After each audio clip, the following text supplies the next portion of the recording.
vagabonds and marriages that's gone wrong. Glory, death, and coffee shops, TV categories called reality, polluted nature by corrupt ministries. We're all passengers. Let loose on the train. Have fun, don't stay sane. It's a part of the game. Ooh, ha, ooh, ha. That rumbling sound. In every building, a gamer and a drunk. Green parks with shitting dogs. Hey policeman, I'm in 3 modern families. Faster, slower, shades on, hit the gas. Higher, lower, get into the control room. Don't get older. We're all passengers. We're toxic containers. Let loose on the train. Have fun, don't stay sane. It's a part of the game. Ooh, ha, ooh, ha. Abstainers, maintainers, rangers, gainers, entertainers, campaigners, retainers. Let loose on the train. Have fun, don't stay sane. It's a part of the game. Ooh, ha, ooh, ha. Let loose on the train. Have fun, don't stay sane. It's a part of the game. Ooh, ha, ooh, ha.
Target acquired. Eagle 1, first strike. You have permission to engage the target.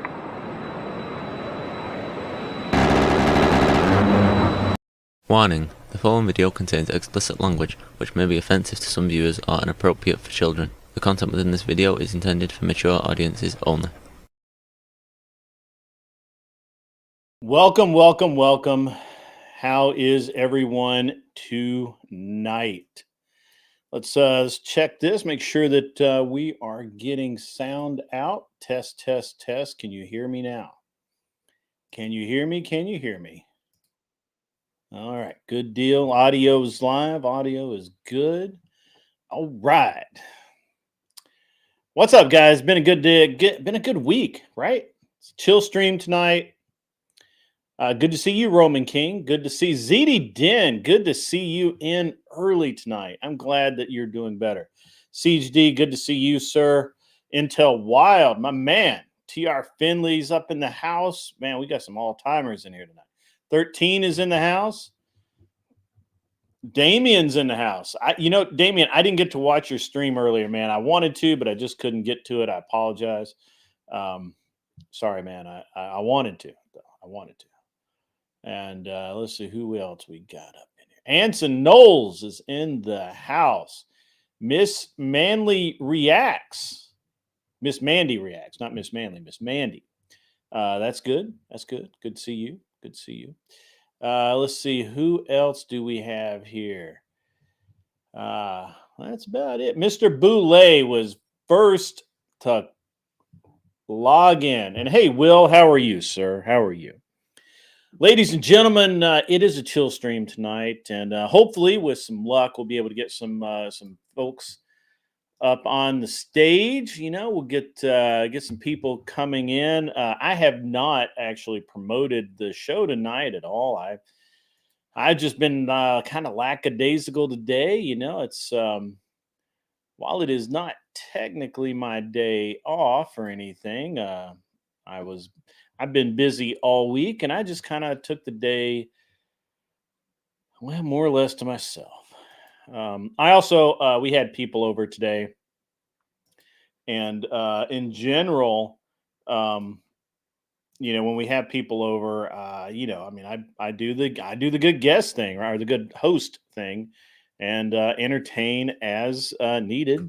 You know, and I did that. That was my job today, was to be the guy, right? And I did an exceptional job, if I do say so myself. Very few people would have been able to have hosted as well as I did, and that's just how that is. So that's just being honest about it. Not don't nobody get unhappy. Last night was great. It was a good show. Better show, honestly. It was kind of not better show than I thought it would be, but I kind of thought the show would be a little bit slow last night, but it was actually, it popped along pretty good. And it's been great. Smoking Spaceman, I got your comment. I really appreciate that, brother. To all of you who reached out after, so for you, those of you guys that don't know, after I shut down and I sent all you guys over to Glenn's, I popped around on various streams, and one of those streams I popped around on was Speakeasy's Verbal Combat, and I owned everyone. Anson, you got kicked off, sir. I don't know. Honestly, I actually thought that you kind of won that debate, but I don't think people like you, sir, and so they didn't vote for you. But I did think that I voted for you, Anson. I did. And so, I went over to Verbal Combat for some reason. I got selected to debate Easy. A couple of mistakes were made. First of all, Easy should not have debated me on the subject that we were already debating, because I already had my arguments down. I didn't even use all of my arguments. I didn't need to. There were more that I had, and and basically, it went very well for me. Look, I think Easy had a very hard position to defend, and he did well doing that. Um, Unfortunately, I was tired and kind of grumpy last night, so I just kind of punched out. I should have handled that a little better, and I'll talk to Easy about that. I could have handled my exit a little better. I thought it was funny. I'm sure more people were funny or thought it was funny as well. But at the end of the day, when I look back on it, it was kind of a jerk thing to do. CHD, the topic is should you use professional jurors in a trial versus the way it is now, where you're using a jury of your peers. And my argument still is that you can, if lawyers and judges cannot be on juries, neither should professional jurors. And basically, Speakeasy's position was that professional jurors would streamline the process, and they would have some qualification. They would have to know some version of the law. And basically, what it boils down to is he wanted lawyers and judges to be jurors. And there's a reason we don't allow that. It's never been allowed in 200 years of this country existing. The first thing that everyone realized was that lawyers are great people as long as they're kept in cages and fed the darkest of night. Money does determine that. That's for sure. But the yeah, Anson Knowles, you're right. They don't. It's not an actual jury of your peers in most cases, but it's as close as we can get in modernity, right? Because the information age is what it is. Anyway, I thought I did well. Speakeasy did very well. As you know, he was on top of it. He had obviously put some thought into it, and applause all the way around for Speakeasy. Yeah. So I think we'll give Speakeasy some applause on that one. He deserves it. He did actually do um, uh, he did actually do very well. That's actually one of the things he actually brought up, was that a judge could vacate the verdict if he did not agree with the verdict. But that is used so rarely, and I just don't believe that it's something worth really talking about or acting upon.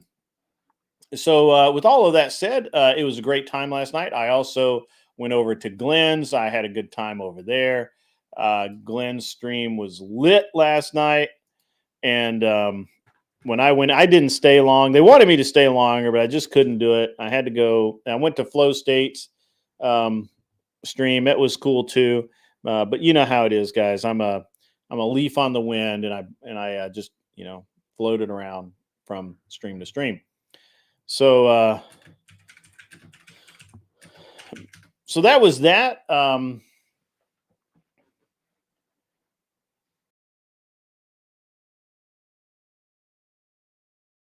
So my understanding, T.R. Finley, is that lawyers and judges cannot sit on a jury because they are members of the court. They're officers of the court, and officers of the court cannot take part in a jury. Now, if they're a lawyer by trade, and by that I mean they do contract law or something like that, and they're not actually officers of the court, that's possible that they could be allowed to be on a jury. But officers of the court, the best of my knowledge, can never be on a jury. Now, I could be wrong about that, but I don't think I am.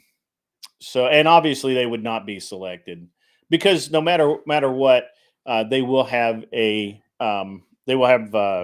prescriptions already in their brain and prejudices. So there is no route to a fair trial in the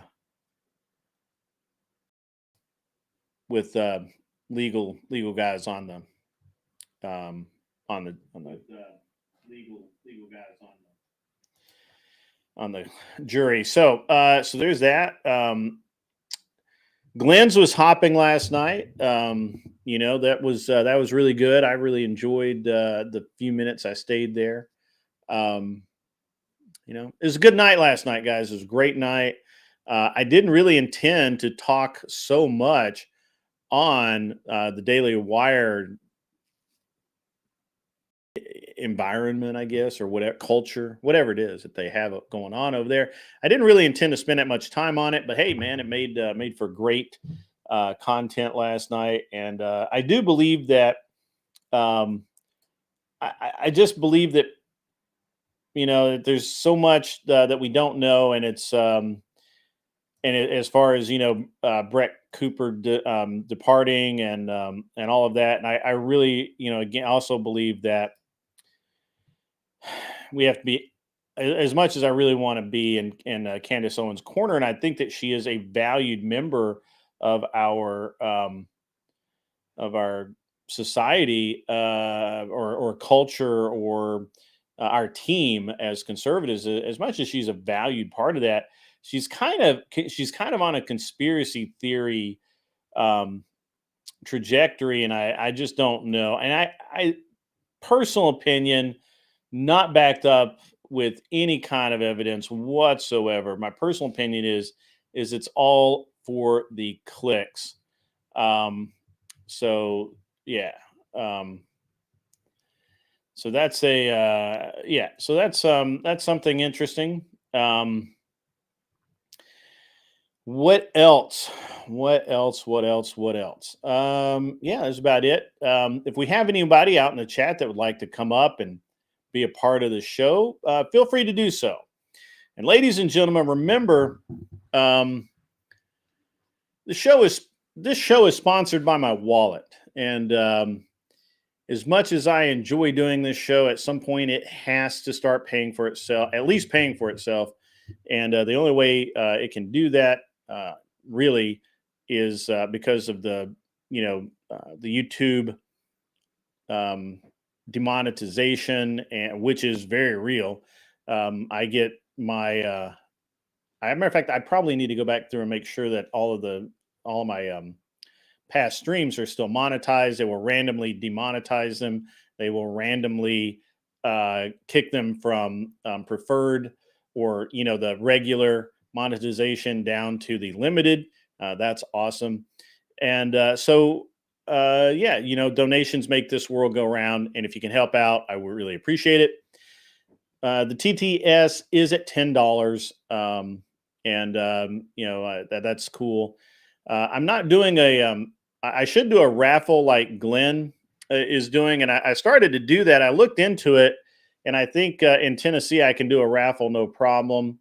But I don't know. YouTube is weird, so I don't know how Glenn's getting away with it.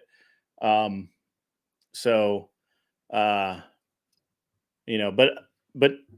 look, guys, and I actually owe Ticky Tack a pack. I need to get a hold of Ticky Tack because he actually had donated a couple of times over $20. I entered his name in, and there were several of you guys that did. But I entered all you guys' names in, and Ticky Tack is the guy who is getting the little swag pack. I don't know what it's going to be. Probably some patches or something cool. And I just got to get his info and send it to him, guys. If you can do $20, if you do $20 or over on the super chats, I keep track of those. Put your name in a hat. I draw it. It's like the business card. Put your business card in, guys, with the $20 tip. All right, so there's that. What else is going on with the show today? So,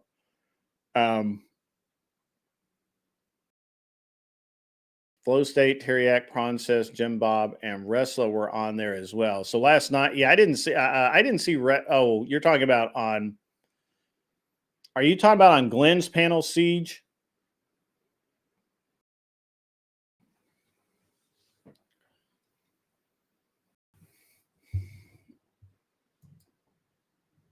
Are you talking about on Glenn's panel, Siege? I'm not really sure. I'm not following you, sir. Yeah. So, Nick. Oh, the Pearl stream that was a few minutes ago. Yeah, I'm sorry. I didn't get the chance to watch it. I was getting set up, so I don't know what you're talking about. So,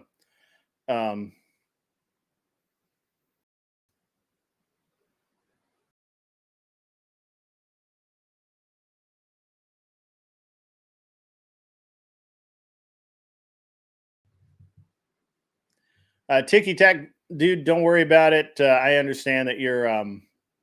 I understand, dude. Everybody has a budget, man. It's all good. Don't worry about it. See, I did not see Pearl stream. Yeah,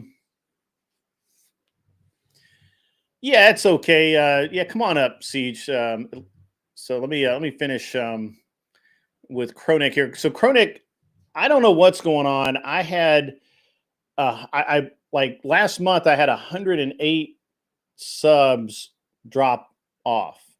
And so they either unsubscribed or YouTube kicked them or something, and it was like I've never seen that. That was weird. And then so I had the sub thing go on. I've had lots of people have told me that I'm not popping up when I go live. Now that can be just YouTube jacking around with your account, and you have to unsubscribe and then resubscribe. There's I don't know, man. There's something going on. I got to go through all of it. Who knows? I don't know. I probably need to just pay somebody to figure it out for me. Because I don't necessarily have that much time to deal with it. But unfortunately, the show's kind of got to pay for itself before I can start hiring people. So, what's up, Glenn? How are you, sir? I'm doing good. How you doing, Grid? How was Good, your good. Christmas party? It was good. It was good. It was a lot of fun. It was a lot of fun. I didn't realize you were on with. I did not. Yeah, I know. was. It's not your Yeah. fault. I didn't tell you. Avoided Hornet. It is a chill stream. If you'd like to come up for a few minutes, you're welcome to. I don't normally have more than about 4 or 5 people on the show at a time, so just to keep the noise level down. But you're welcome to come up. I haven't seen you in here before, and I think that we've only ever talked on somebody else's stream. So anyway, so what's up, Glenn? How's your day been? Oh, it's been busy. Eventful. Yeah, I heard that you'd rocked it out. You just had a badass stream with Pearl. The first time running production on a bunch of equipment that I am not accustomed to, and I mean, I'm familiar with like the style of equipment, but not like the actual setup, right? Yeah, gotcha. So it took a lot of like a lot of like getting used to. So like there was a bunch of little like hiccups throughout the Yeah, stream. I was pretty critical of myself. Give myself a B minus, but it's better than an that's F. just because. Oh yeah, and that's just because I'm pretty anal. So, Okay. but no, it was good. It was a great stream. I had got a bunch of people on. Got bring a bunch of Flow guys to State's in the react. house. Yeah, got Flow on.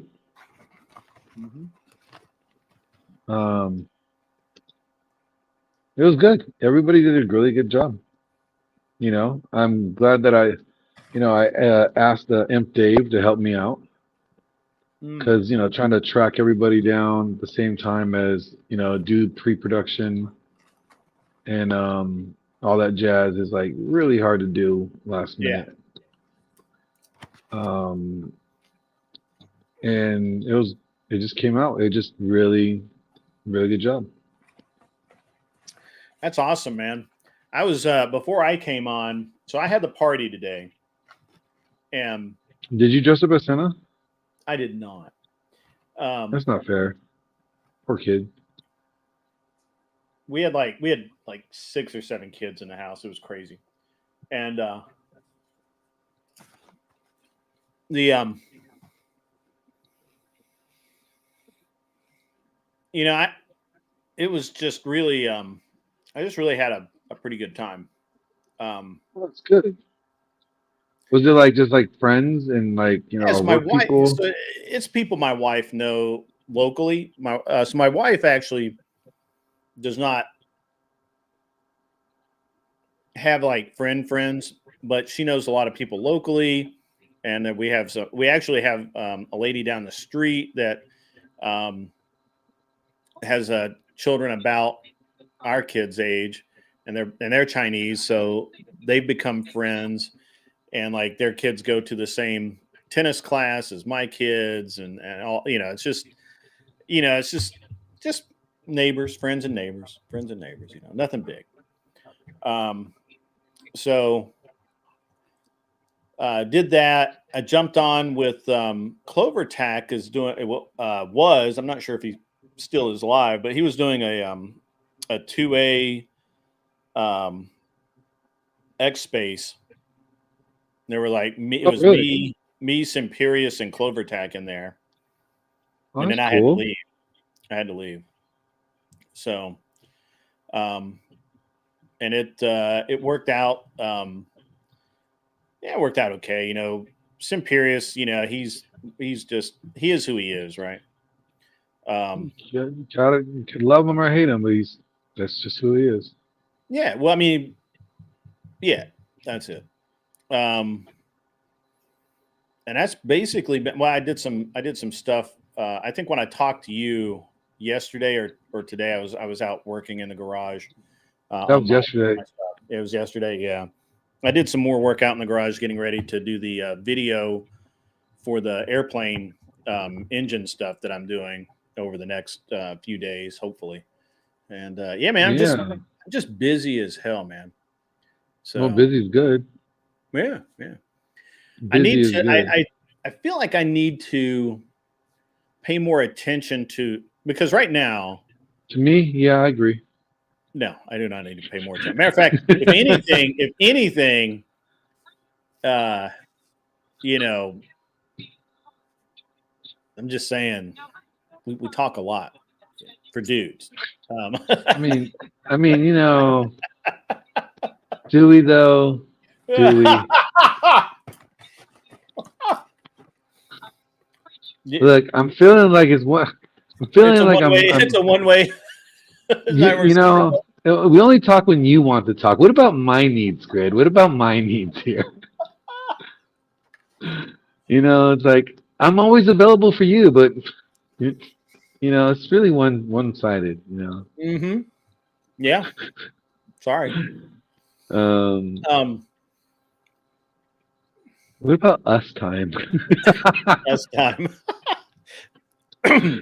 So Oh shit! at the end of the day, though, I think that I really I'm spending so much time on other projects now that I feel like the show, I'm not able to do all the things that the show needs to have done. You know what I'm saying? Like, I can't, I'm barely able to even do thumbnails anymore. Like, I just don't have the time. I've never had time to do clips, right? And, Yeah. and dude, I gotta make some harsh decisions here. Either I'm going to have to start, You're gonna have to you're gonna have to pull the trigger to either invest yeah, that's in it. yourself or don't take it as serious Right, and right. Either it keep becomes it a as a hobby. hobby. Yeah, it either Yep. becomes a hobby or it becomes legit. And I'm going to have to start paying somebody to help out because there's just no other, which Yeah. means that I'll really have to grift, right? Because I'm already coming out of pocket a lot, but, Yep. Then I'll I mean, if really it doesn't make dollars, it doesn't make sense, right? exactly, man. So, That's exactly it. and like you want to get the most bang for your buck, but you also you want somebody to do quality work. So it's gonna be somewhere in the middle You know, you're not gonna pay somebody the price that you probably want to pay, but at the same time, they're not gonna get paid the rate that they probably want to get paid. I have no point of reference is my problem. If somebody came No, we up can and talk about said, it. yeah, you and I should probably talk about it because if somebody came up and said, hey, you need to pay me X amount, I don't know enough not to say, oh yeah, it sounds fair. Whatever. Yeah, you just be like, okay, well, Yeah, whatever. whatever you say. Because I've got so many, like and I don't know, you've been busy lately, but dude, I'm about to buy. No, I've been tracking. You got buying businesses I'm and trying to buy business. shit. I found another one today in South Carolina that I think I may want to try and buy. What kind of business is it? It's an aviation maintenance center. They do about $2 million a year. They're only showing about $500K in cash flow, but that could just be the way that their accounting goes. So I got to get their financials and figure it out. But that legit could be like a $5 million a year business. You know? Wow, Yeah. that's dope. Get that money. Well, I've been And then invested in me. invested in you. Right. Okay. Well, we'll do a crowd fund and see what we get out of that. All right. Sounds like a game plan. If it doesn't rain dollars, she's not raising the tents. Anson Knowles is coming in with a win. That's a good one. That's a good one. That's a win. That's a win. Or you're just gay. I mean, hey, man. It'd be a hard way to find out. Like, wait a minute, you're what? No. That would be so bad. So bad. So yeah, right. Powder Dusty, the cash flow does sound weak, but it could just be their accounting practice, right? Like they could be paying like dude, we had this. I looked at this truck driving school, right? And I forget what they wanted for it, but because I moved through projects so fast, man. I'm like, I don't even remember. Once I've decided no, I just forget all about it. But got a lot of equipment, really pretty decent revenue. But when you look at their ad backs and the bottom line, it's like none of this doesn't really make sense. So, it's just terrible. So Powder Dusty, you're right. They do try and avoid the maintenance, but unfortunately they have to pay somebody to annual the plane every year to keep it airworthy. And that's how you get that dollar. Plus, that's what I say about women too. Like, look, you gotta bang these hoes every once in a while to keep them dick worthy, right? That's right. That's what you gotta do. Gotta inspect it, fix it up. Oh, we want to help for that one. Flo, you should just come up here, dumbass. Yeah, come on, Taylor Gang. But the cash flow probably doesn't make sense because I think the owner is paying for things out of top line rather, for himself rather than paying himself a salary or anything. A lot of businesses do that.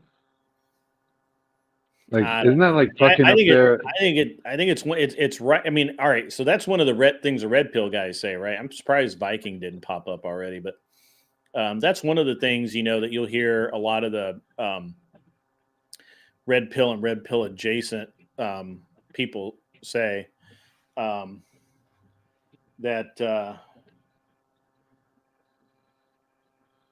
is that you buy a Porsche Cayenne or a Bentley because it's over 6,000 pounds, and you get to use it for your business, and you get to deduct the entire cost of the oh wait, that's the wrong link, Flo. Sorry, let me hang on. Just stand by, everybody. All right, let me hit the button. Here we go. Yeah, so I mean, there's a lot of things that people talk about doing, but not all of it is accurate. You know what I'm saying? Yeah. I thought I made you a mod, Vengeful Truther. Doesn't it don't they have to make sense? Like let's say you decide to buy a Bentley, right? Convertible Bentley. Oh my gosh, I want one. But So let's say you did. You buy Yeah, a convertible Bentley, but you own a construction company, yeah, right? Like, yeah. what's the point of Look, I'm not saying they're smart about it. I'm like not saying- doesn't like they have to yeah, I'm don't not the saying they're purchases have to smart. make sense? Yeah, no, I'm not saying it has to make sense. And the like, it's just like the guys who buy the Porsche Cayennes or the Porsche Panameras because they're over 6,000 pounds, and then they list it as a company vehicle, right? And they deduct the entire cost of the vehicle the first year, which is fine. There's nothing wrong with that, right? If you need the deductions, but oftentimes a lot of times in business, I don't necessarily need the deduction. I could use a deferral. There's some other vehicles that I could do. And look, I'm not an accountant, so Do I'm you not. have an accountant, or your wife is an accountant, right? Like Yeah, my she wife does. my wife knows a lot about it. But we're interviewing accountants right now. Actually, Oh, um, nice. we're interviewing accountants right now because we're going to have somebody that's more familiar with this type of business than we are, at least for the first couple of years until we get our heads around it. Because there's so many places when you're dealing with, when and I think this is always very interesting too. People think that the same thing applies everywhere, and it doesn't always. And so what I was able to do in my industries of automotive and paint and body shops and things like that, I don't think I can do the same exact thing or even really close running a company that's like a trucking school, right? Like I just don't think that it works the same, and I would miss something, right? Like I would either not take a deduction I could, or I would take a deduction thinking I could, but not really be able to do that. So I just really, it's we're actually once we are locked in on the business, we'll be looking for an external accountant. So Nice. yeah, what's Well, I up, heard Flow State? Flo's an accountant. He is. No, I don't have my CPA. I do my own taxes pretty damn well, I'll tell you what. But no.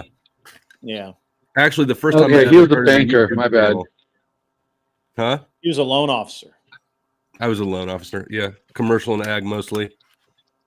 I did some airplane loans. Didn't like the collateral is too flaky, right? Yeah. And depreciates rapidly, and it's a whole world that. But the people who want loans to buy planes, generally those are great customers on their own. So it's like whatever you want. Yeah. You want $1 million to buy a toy. You want $1 million to buy another toy because you don't want to get repairs done on it. Sure. Yeah. It sounds like the airplane maintenance center, I think there's something going on. I think the owner's paying himself out of the top line revenue, but he's not paying himself. He's paying for his credit card, or he's paying for his auto, or whatever. There's something there that I haven't found, which I don't have his financials yet, but there's something not disclosed yet, because revenue to cash flow is way off. So, it'll be on an ad back. 200,000. Did I hear that right? Like $20 million asset business. No, with it's $2.5 million in revenue, about 500 grand in cash flow. It should be about $1 million, $1.2 million in cash flow.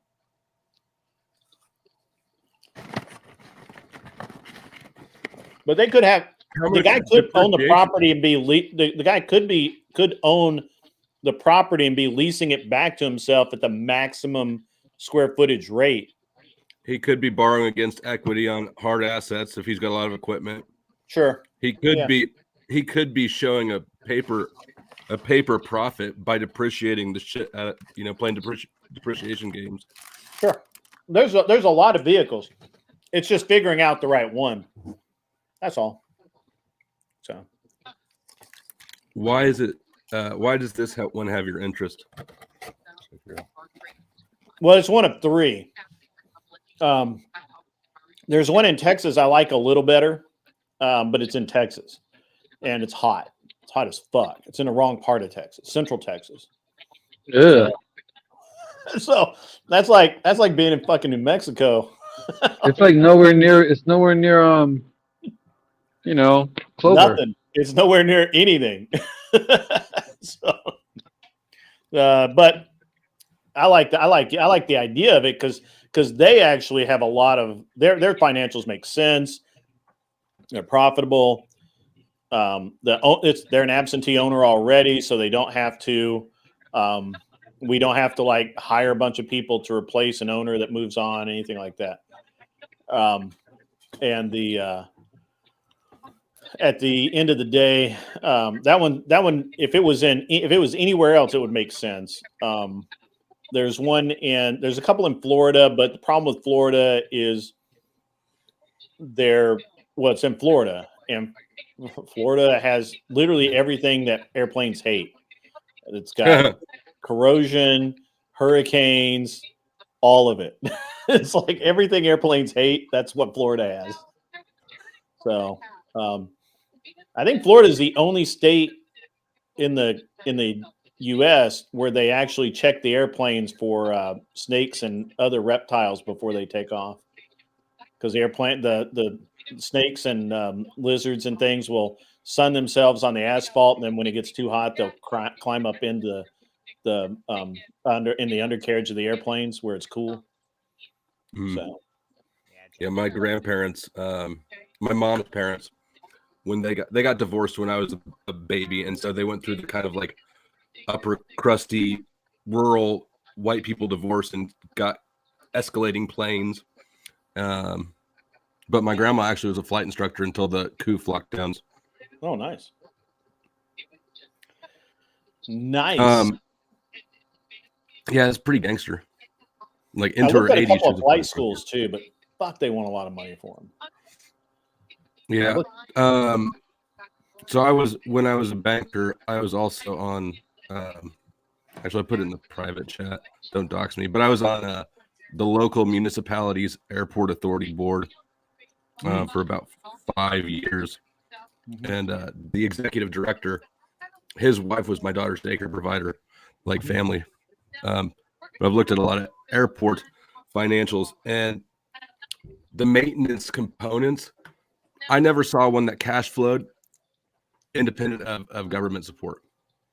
You about the maintenance centers or the maintenance for the airport? That function at the airport. They've got the hangars that works well. The airport authority is a municipality, so it has real estate that it leases.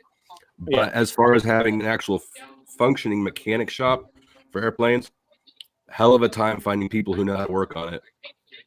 Yeah, that's why that's why I want to do. That's why I want to buy one that's working. I don't want to assemble one like that. At this point in my life, I don't want to build another business. That was a discussion I had with my wife. I'm like, I've kind of run out of stupid shit to do. I've already spent a lot of time fishing. I've already I shoot a lot. I do all of the things. Kind of done that. What I need to do something else. And she's like, yeah, you're kind of bored. I'm like, and so I don't want to build another business. I don't want to start from the ground up. I don't want to have to go through any of the hardship. Right. Like I would just rather. So you want something exciting, but not too exciting. Yeah. Well, I want something to, kind of, I want a new toy. I want to have something I can play with, hang out, point to it. Look, that's what that's my gig. This So he wants it pre-built. He wants it come as it already is. He wants a pre-built hobby business. Mm-hmm. Yeah, that generates money. Have you considered a cafe or a boutique? All the doctors' wives. Have you considered hoes? Flo knows a lot of them. Yeah. I know. Let me tell you that. Actually, I dropped in on Flo's stream last night, and literally all the hoes were there. I don't know what it is about Flow State, but all of them, they were all there. My good looks and boyish charm. Is that what it is? And, I thought you were. I thought you were paying, but okay. He pays me. You pay him to leave. And then I send them. Right, Glenn? That's right. Pay him to leave. That's right.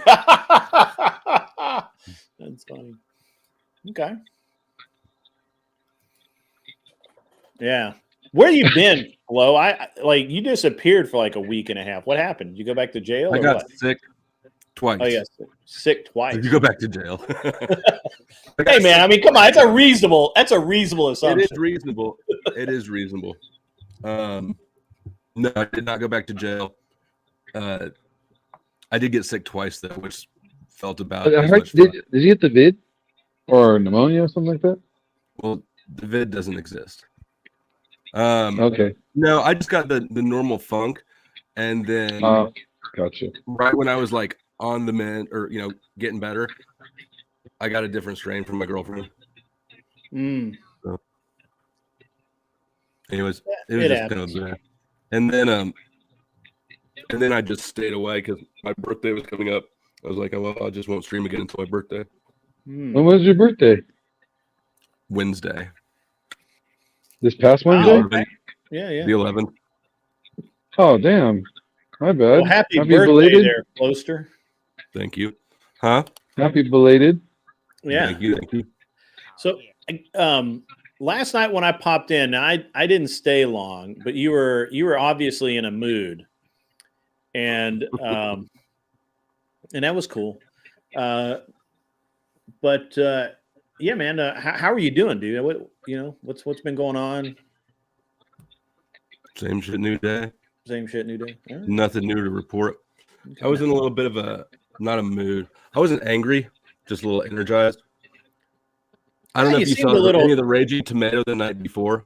Mm. What happened? Nothing happened. Like there wasn't any problem. I was just irritated at listening to Lucas be a douchebag. I don't know and- what this is. And I get fussy when I don't feel well. And when I'm hungry, I get really hangry. Oh, you were hangry.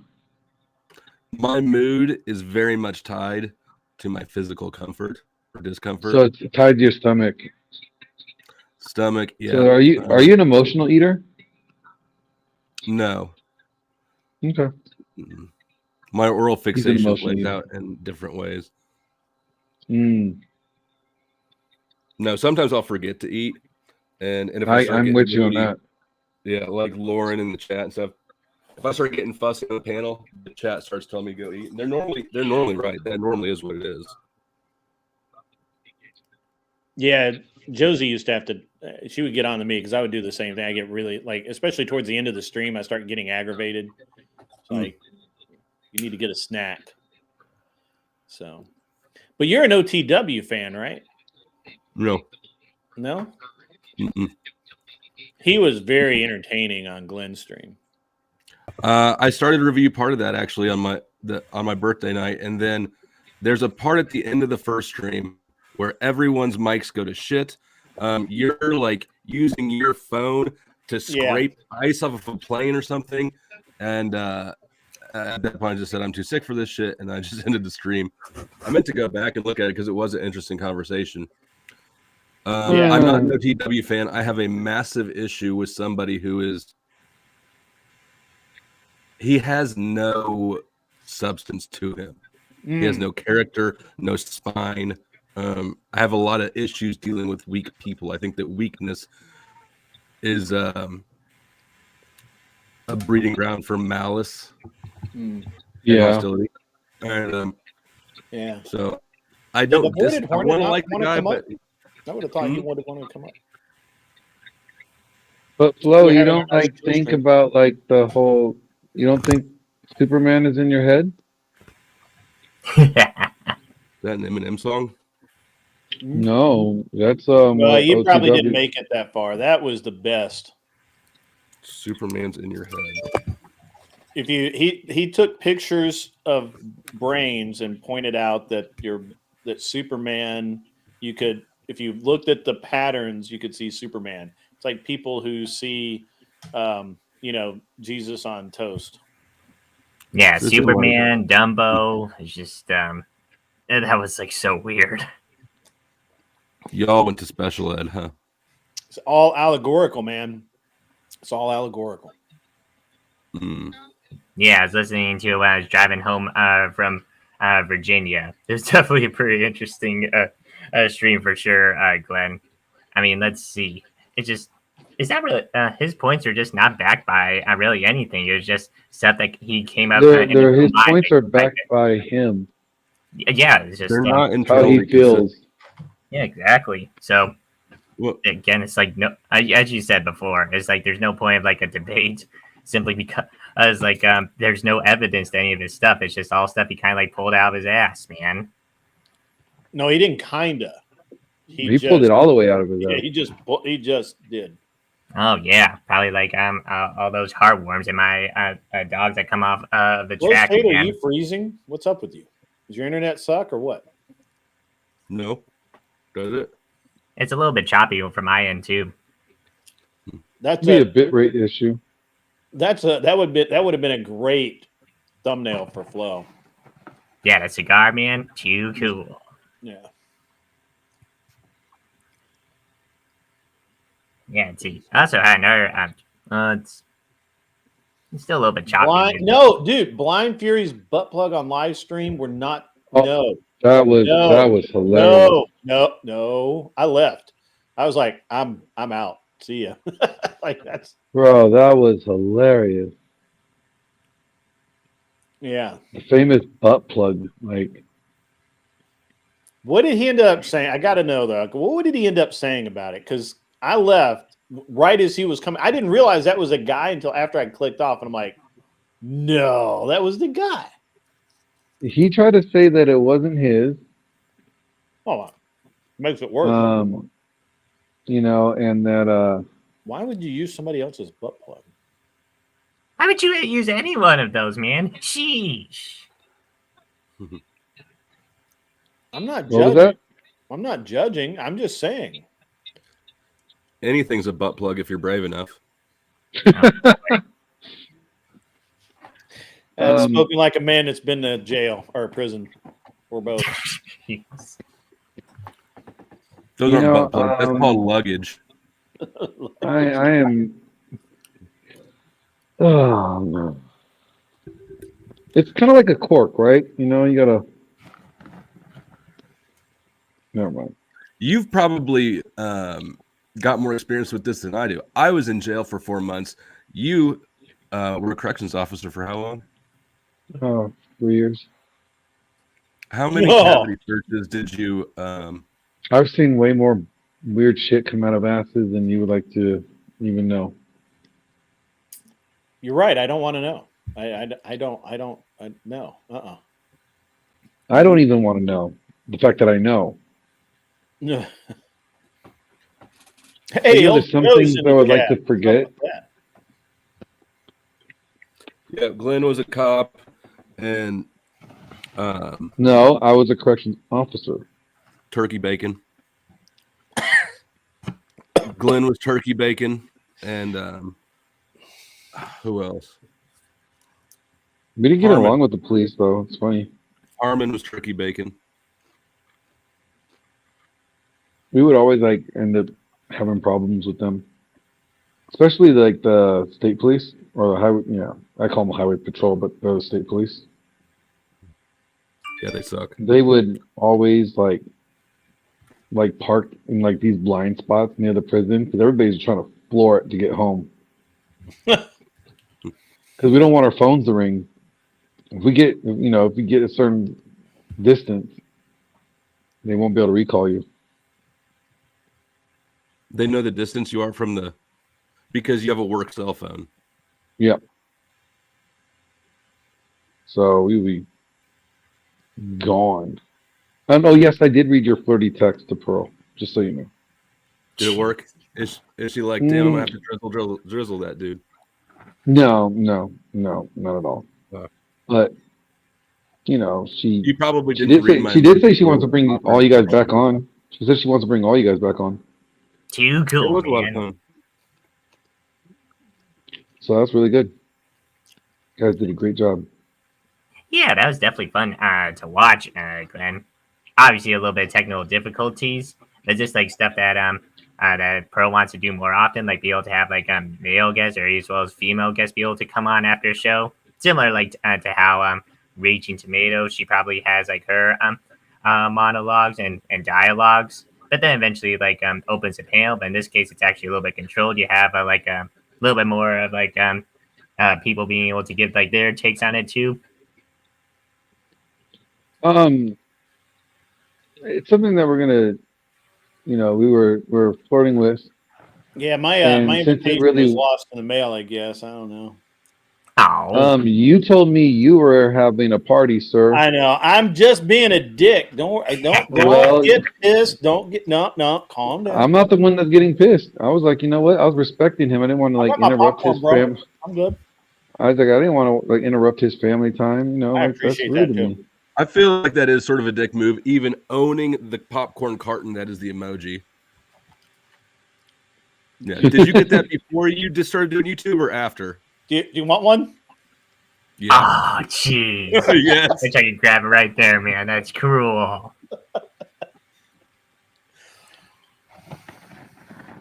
I ordered an entire crate of, or not crate, but a box of these things, so that when I'm having a chill stream, I generally have it nearby.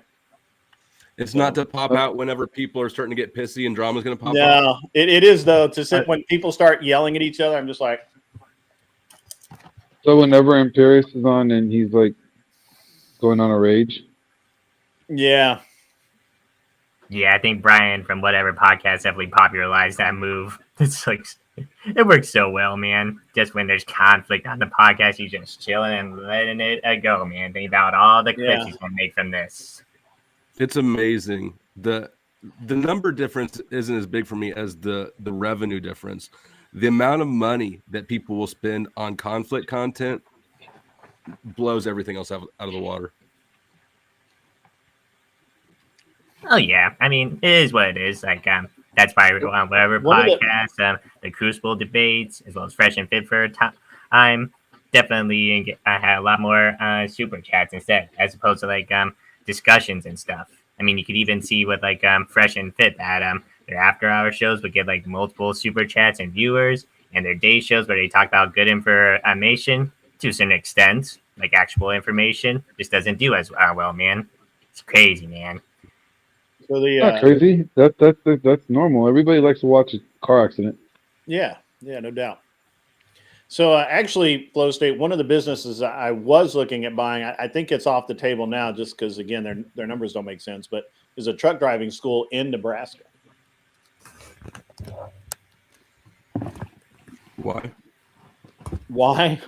Yeah, why? Like it makes a lot of money, but it's just I'm the way sure that it they're. does. Have you been a truck driver? That like it does. This doesn't fit into the Grid One narrative I'm familiar with. Oh no, I'm Grid is all about owning all businesses. I'm about making money for things that just are on autopilot. Well, nothing like you know, on autopilot. But if it were, I would sell you on storage units. I Yeah. looked into those. They're not bad. Hey, Michelle's in the house. All the right, boss lady, Chip and Flint is in the building. house. The problem with the truck driving school is that I think that they're lying. I just haven't been able to figure out where. Yeah, In what we way? didn't deep dive into it. So Yeah. they own a lot of Yeah. equipment, though. I mean, a lot. So For people to practice on, I guess that makes sense. yeah, I don't know. What's the insurance on that? Way less than the airplane repair, probably. yeah. Well, I mean, business insurance is just weird anyway. So it's really hard to say until you get into it. It depends on who you've got running it. I actually had an insurance adjuster one time tell me that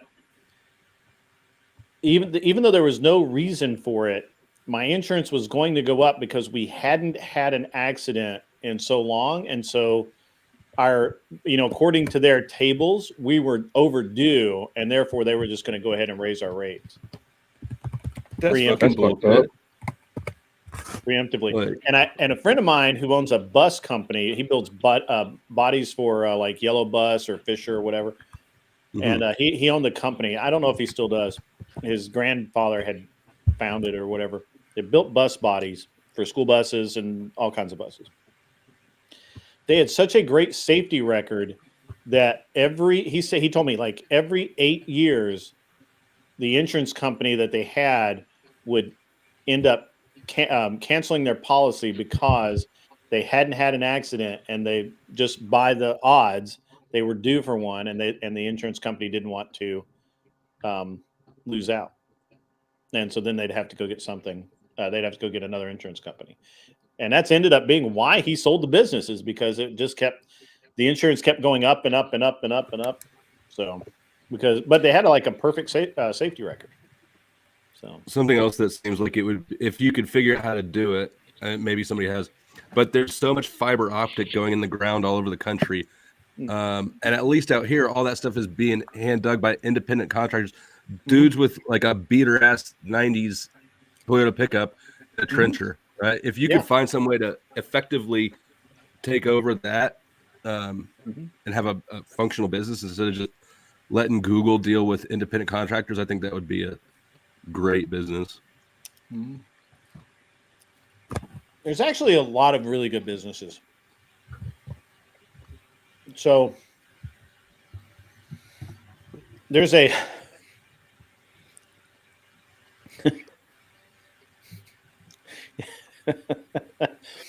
What's so funny? there's a plastic surgery center here in my hometown. They want $6 million for it, but their numbers are off the chart. Like, it's crazy how much money they're making. So I couldn't. I can understand making a lot of money in Las Vegas, but in like your town grid, Yeah, jeez. Absolutely. boobs are boobs, man, the world over. Oh yeah. Botox is Botox. I guarantee if Grid goes to a cocktail party or whatever, 95% of the dudes he shakes hands with has Botox. Grid probably has gotten Botox. He's just not going to admit it. I never go to the doctor at all. That's why it's so funny that the plastic surgery center is so funny, because I never go to the doctor. But Now I like the fake I want tits, $6 man. million for it Hey, though. I do not like those fish lips, man. Like, why? Why would you ruin your lips like that, man? Like, Kim Kardashian has definitely ruined that trend, man. The fake tits are great. The whole fish lips, oh yeah, not cool, man. I support fake titties. You know, fake But titties lives plastic matter. surgery isn't the lips and the boobs, right? It's the little crow's feet, or it's, you know, Yeah, Yeah, it's like 10-minute it's like the 10-minute like jobs the- make all the money. yeah. So what's the wrinkle thingy that they do to get rid of wrinkles? Is that Botox? Botox is the tranquilizer that just like numbs your forehead, or and it paralyzes does your get rid of forehead. wrinkles, but I think you're thinking of I forget what it is. One of the girls will know.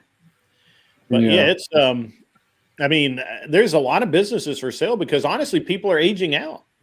Like most of the businesses that are for sale right now are people that have built the business. They've been doing it for 20 years, and they're retiring, and they have nobody to leave the business to. And you know, the business that I'm most likely to buy right now is a commercial glazier in in Tennessee near me. They do about. They're going to do $5 million this year in sales. They're going to do about probably 1.3 in cash flow, and wow.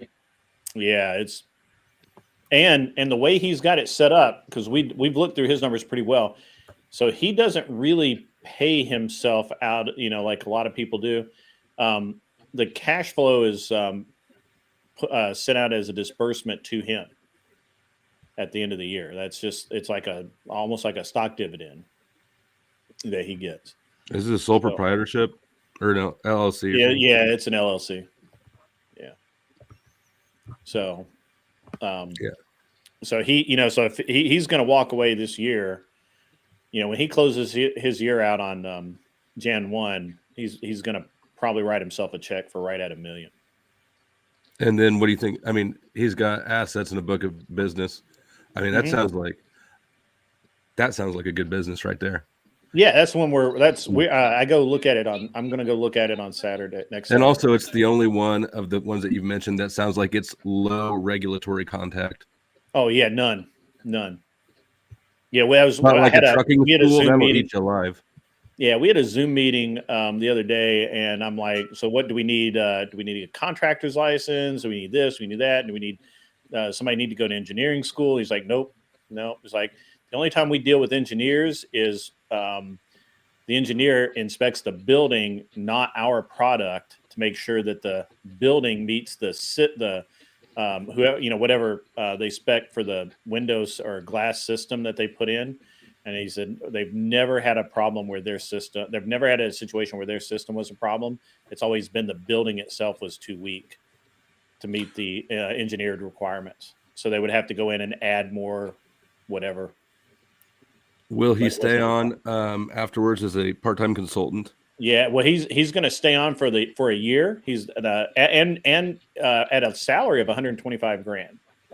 So I can keep him on for 125 grand, more or less full time for the first year, and he is the bottleneck to the business growing, by the way, because he's currently acting as the manager and the salesperson that deals with the he ain't job. selling shit.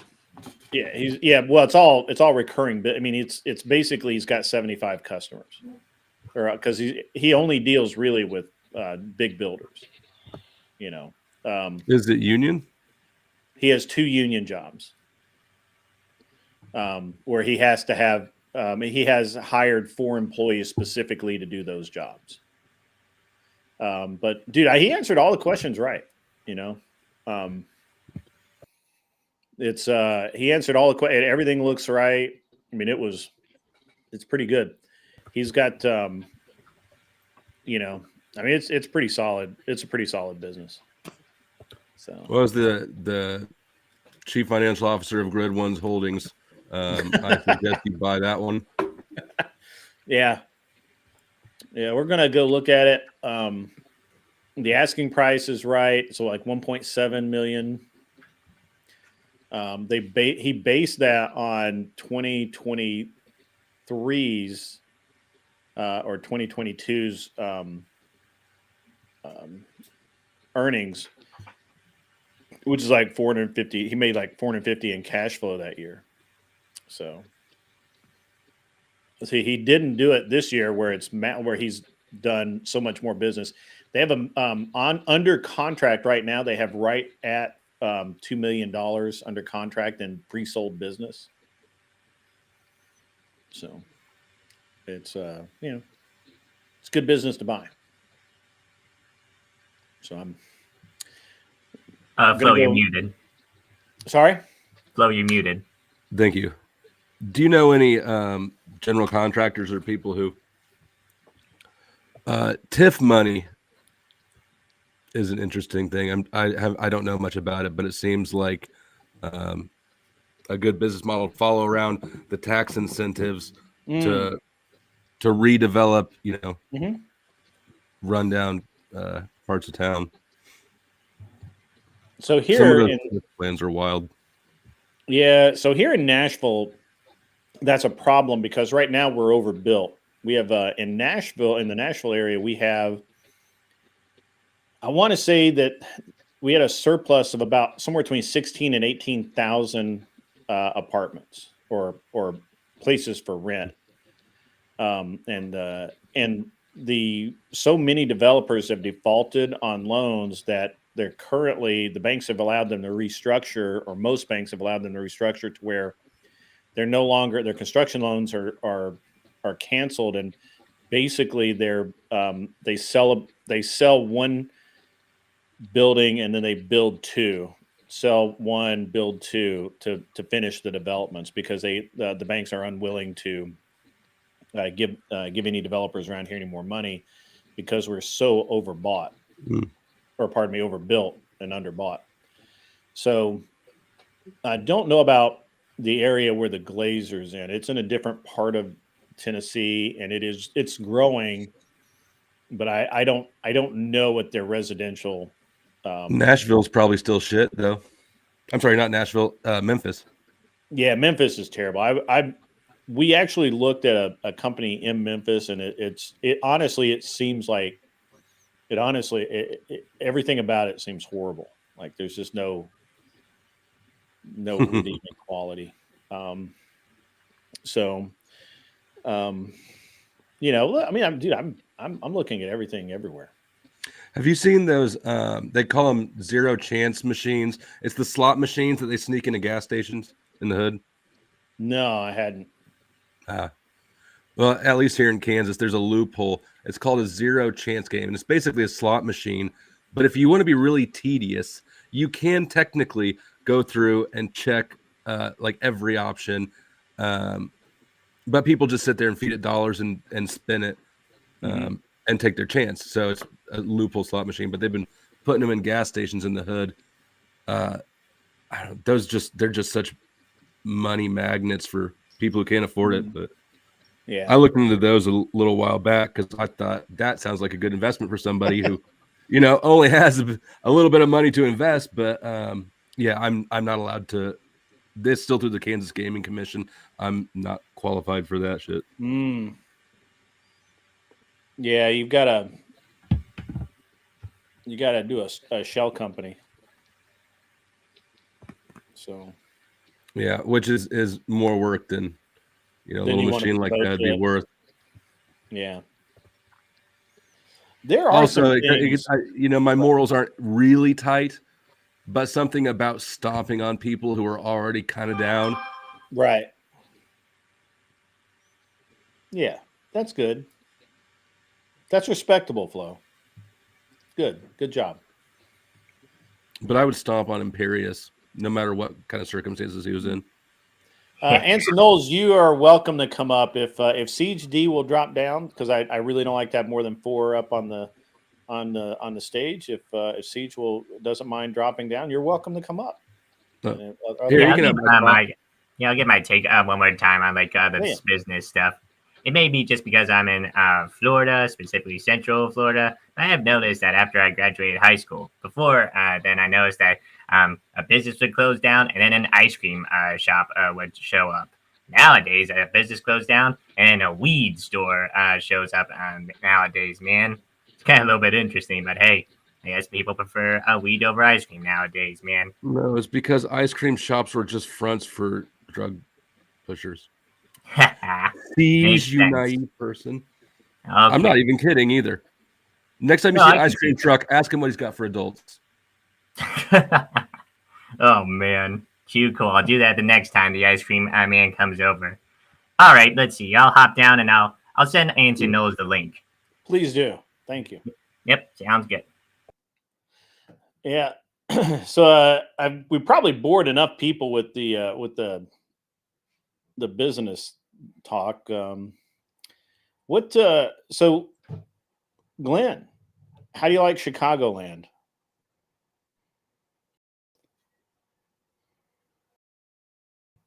Oh, Glenn's asleep. He's been running wide open, so it's fine. He sounds tired. Chief Wahoo is in the house. Whoa. Who's asleep? Were you not asleep? No, I was right here. Okay. That sounds like a nod. I was talking. Yeah. No, you asked me how Chicago is. Like we're an hour away. Oh, okay. We're nowhere near downtown, so it's nice. Okay. Nice suburb area. You in the burbs. Yeah. Yep. No, that's cool. I like being somewhat close to the city, but also far enough away to get away from the city. Yes. So it's really cool. It's cold, but haven't really been let's see. Did you find anything with sleeves yet? No, I don't need it. Oh, unnecessary. You got me worried for nothing. From the time I got picked up from the airport, and then last night we went out to dinner. That's the only time the compound is so huge. I'm inside the whole damn time. The gym's inside, the studio's inside. It's all connected. So I'm like, shit. Gym closed, you're around. Here we go.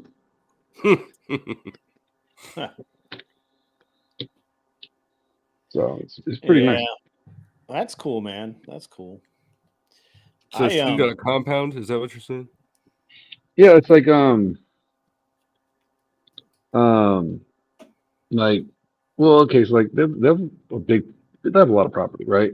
So they have the house, but like they have this like basketball court, like covered like workshop thing. It's huge. I don't know what this call this damn thing. It's like a big ass warehouse.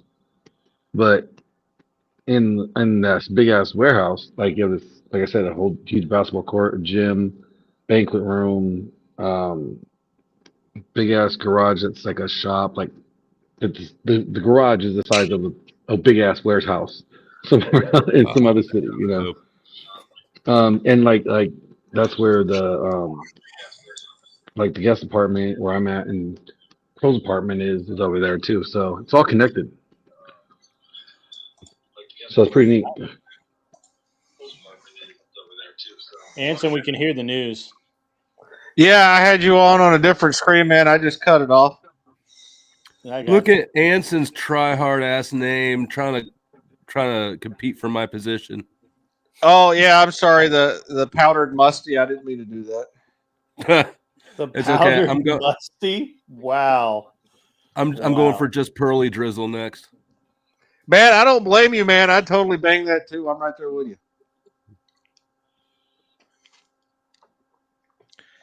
Yeah, so that's cool, man. You're doing some investments, Greg? Yeah, I'm trying to. Well, I mean, we're looking to buy a business. So I think the thing is, I think my wife is tired of being in banking. I don't blame her. And so,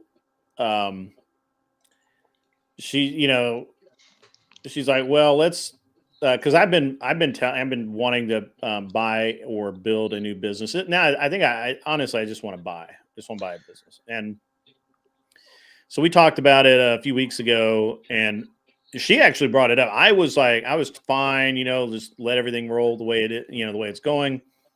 But a few weeks ago, she's like, you know what? We should buy a business. And so, we started looking into things, and found several really good options. And but we're also doing, like we've got the real estate fund right now, that we are part of it, but we're not running that. Thankfully, it's way too much work. There are enough of us involved that everybody kind of has a small job to do, and it doesn't really take any one person's time very much. Do you want me to patch you in with the investor network here that the people that I know? If you're interested in Huntsville area, I can put you in yeah, contact man. I with- mean, I'm always happy to talk to people, and I get down to Huntsville every now and then. I know a CPA here who has a lot of people that are small businesses, and they sell and buy through the firm all the time. So we are eligible, since it's been so long since I shut down my business. We're actually eligible for an SBA loan, which helps out a lot because that means I don't have to come out of pocket as much. So yeah, that's the way to do it. Although, and I also, go ahead. Your wife is an Asian woman. That's all sorts of benefits for ownership. Yeah. No, you're right. And I did not know this, but I have to actually. We had to take out mortgages against the two of the properties that were paid off, because the banks don't want you to have wholly owned property, because with an SBA it's insured by the government. But if you have property, the bank has to put a lien against it, or it becomes part of the loan, and they don't want to deal with that. So we had to, we're actually pulling or doing a HELOC against one. I don't know that we'll ever actually do anything with it, but we had to do that because I didn't realize that. I did not know that about SBA loans. I learned that. I learned something new every 20 minutes, but they're very tedious on the bank's end. Yeah. And the bank just, they really want everything to work just the way they want it to work, and they will not deviate. So, but I mean, everything looks good. Most of the, and what's interesting is that I remember at one point when we bought a different business. They hadn't even attempted to qualify for SBA. Almost every business that we've looked at this time has been pre-qualified for SBA. So I don't know what Probably changes in the program itself. They're probably trying to stimulate the economy more. Well, I think it's very hard to find people to buy businesses right now that have ready cash to just throw down whatever it takes to get it done. So Well, that and like the newer generation, I think is a lot less entrepreneurial than the older generation. oh yeah, I think, yeah, I know that for sure. yeah. So I think that has a lot to do with it because a lot of the people that were my peers when I was a little younger, so I'm 41 now. They were they were starting their own businesses and stuff, and none of the younger people that I know are really doing that unless they're doing stupid content creating and stupid shit like that. No offense, Grid. No, hey man, I mean, to be honest with you, one of the things that almost every business owner that we've talked to has said the same thing. They want to retire. Their kids don't have it. They have no kids usually have either have their own businesses or whatever, or they have no interest in the business, and they just don't want to let it go. And so they're selling it, but it's really hard to sell a business right now. It's just people just aren't as into it, I guess. So who knows? I don't know. Well, just generationally, the amount of capital accumulation in like my generation compared to the one above me, I don't remember the exact numbers, but it's strikingly different than older generations. That's true. A lot lower. Yeah. You're about the same age as me, right, Dusty? I'm 38. Yeah. So yeah. Yeah. So the guy that we're looking at buying the glazing company from, he was actually going to sell the business 10 years ago. But he got a divorce, and so that he had to reset the timeline because he had to pay out his ex-wife. So. Yeah, that's some shit right there. Fucking bitch. Yeah. Yeah, he was like, you should have seen his face in the meeting when he said that, man. It was like the range of emotions that went through his face was just classic. Really good. So if you bought that, even though your area is built out, but you said that wasn't in it. No. Yeah, you're if you put just structurally your wife as the owner or primary bulk owner of the business, she would have a fantastic. You guys would be in an excellent position to get any sort of government contracts where they have to prioritize things like women-owned businesses, things like that. Yeah. And we already have the business comes with 2 existing government contracts. I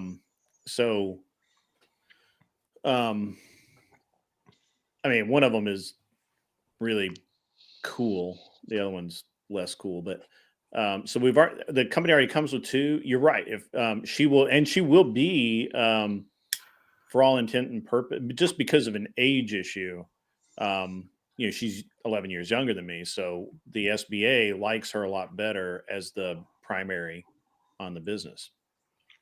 It's ageism, it's discrimination, but it is what it is. Well, discrimination's good. That's a good idea. Why would you give a bunch of money to an old guy?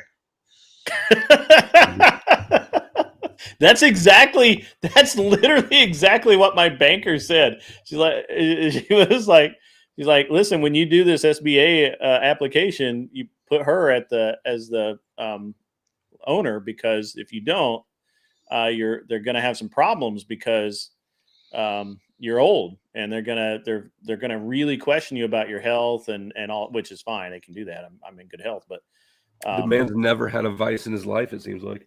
Yeah.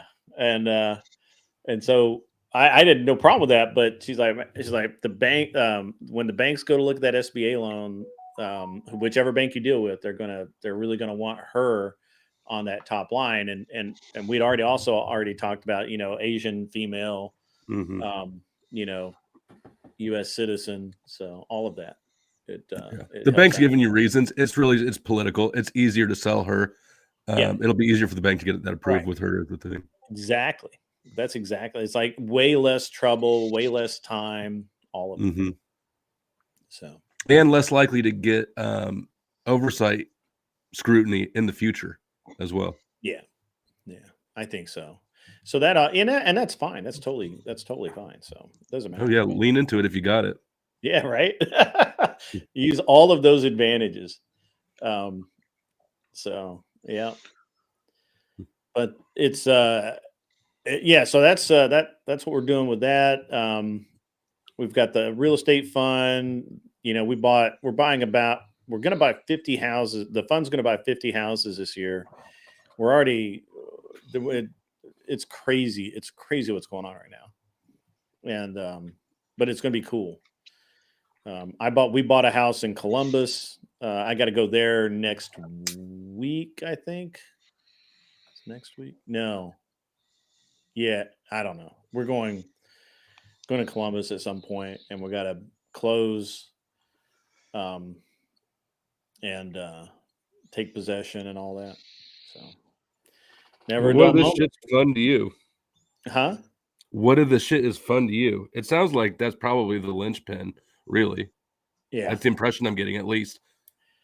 Yeah. It's all fun. You know, it's all, it gets good time. Well, I don't know. Not everybody's not everybody's business enterprises is just for fun. Yeah. Yeah. But I mean, I say this all the time, dude. I never had an adult job, and I never really wanted one. Right? Like I always had a job that like I enjoyed, that I worked super super hard at because I just absolutely enjoyed every moment I was doing it, and so it was never I was never resentful of anything I had to do. Right? Yep. So I've never looked back at it. right, yeah, never look back and say, man, that sucked. And Or say it. So me, when I got fired from my Mhm. last W-2 job 5 years ago or whatever it was. Mhm. Oh yeah, it was great. You were like, thank God they got rid of me. I was like, well, you know, you go to school and then high school and then college and then Yeah. straight into a job, right? And so you spend 35 or so years just living your life in a way that you're miserable for 8 hours out of the day. That's just the way life is. You don't know it could be any other way. But then right after the lockdown started, a bunch of us got the axe, and I was lucky enough to be one of them. Yeah, it was great.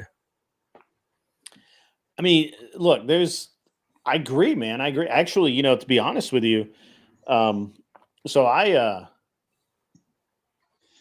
got out of college and I was running. So at the time I was running movie theaters, right? Like I was I was in line to be like the city manager, but I was too young. Technically, I was too young for it, according to the company policy, which was an unwritten policy, but you know, whatever.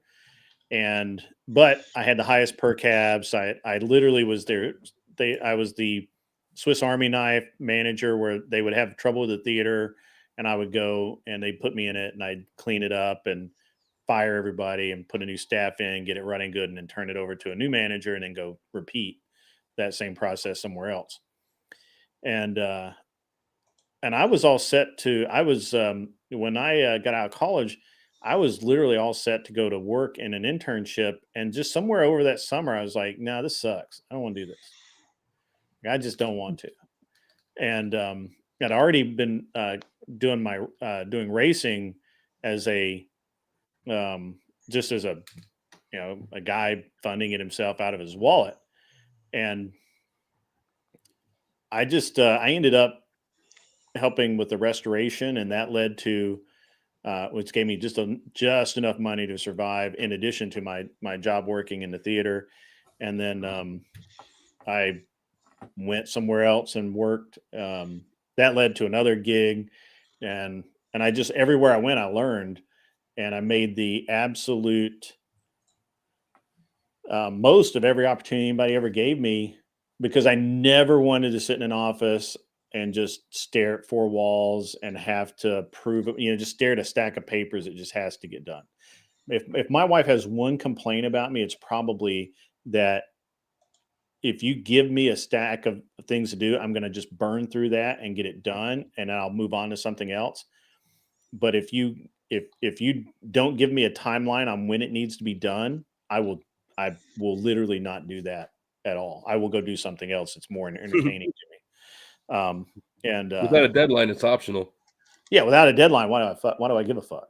And she it just drives her nuts, which is fine. If it's got to get done, it gets done. And and I suffered a lot, man. Like when I went to work for the shop in North Carolina, dude, I literally lived in a storeroom where the shower was for like 3 months. And I eventually, I got tired of sleeping on the floor. So I ended up renting a room in a townhouse in University City, Charlotte, basically. And, people don't suffer for their art anymore.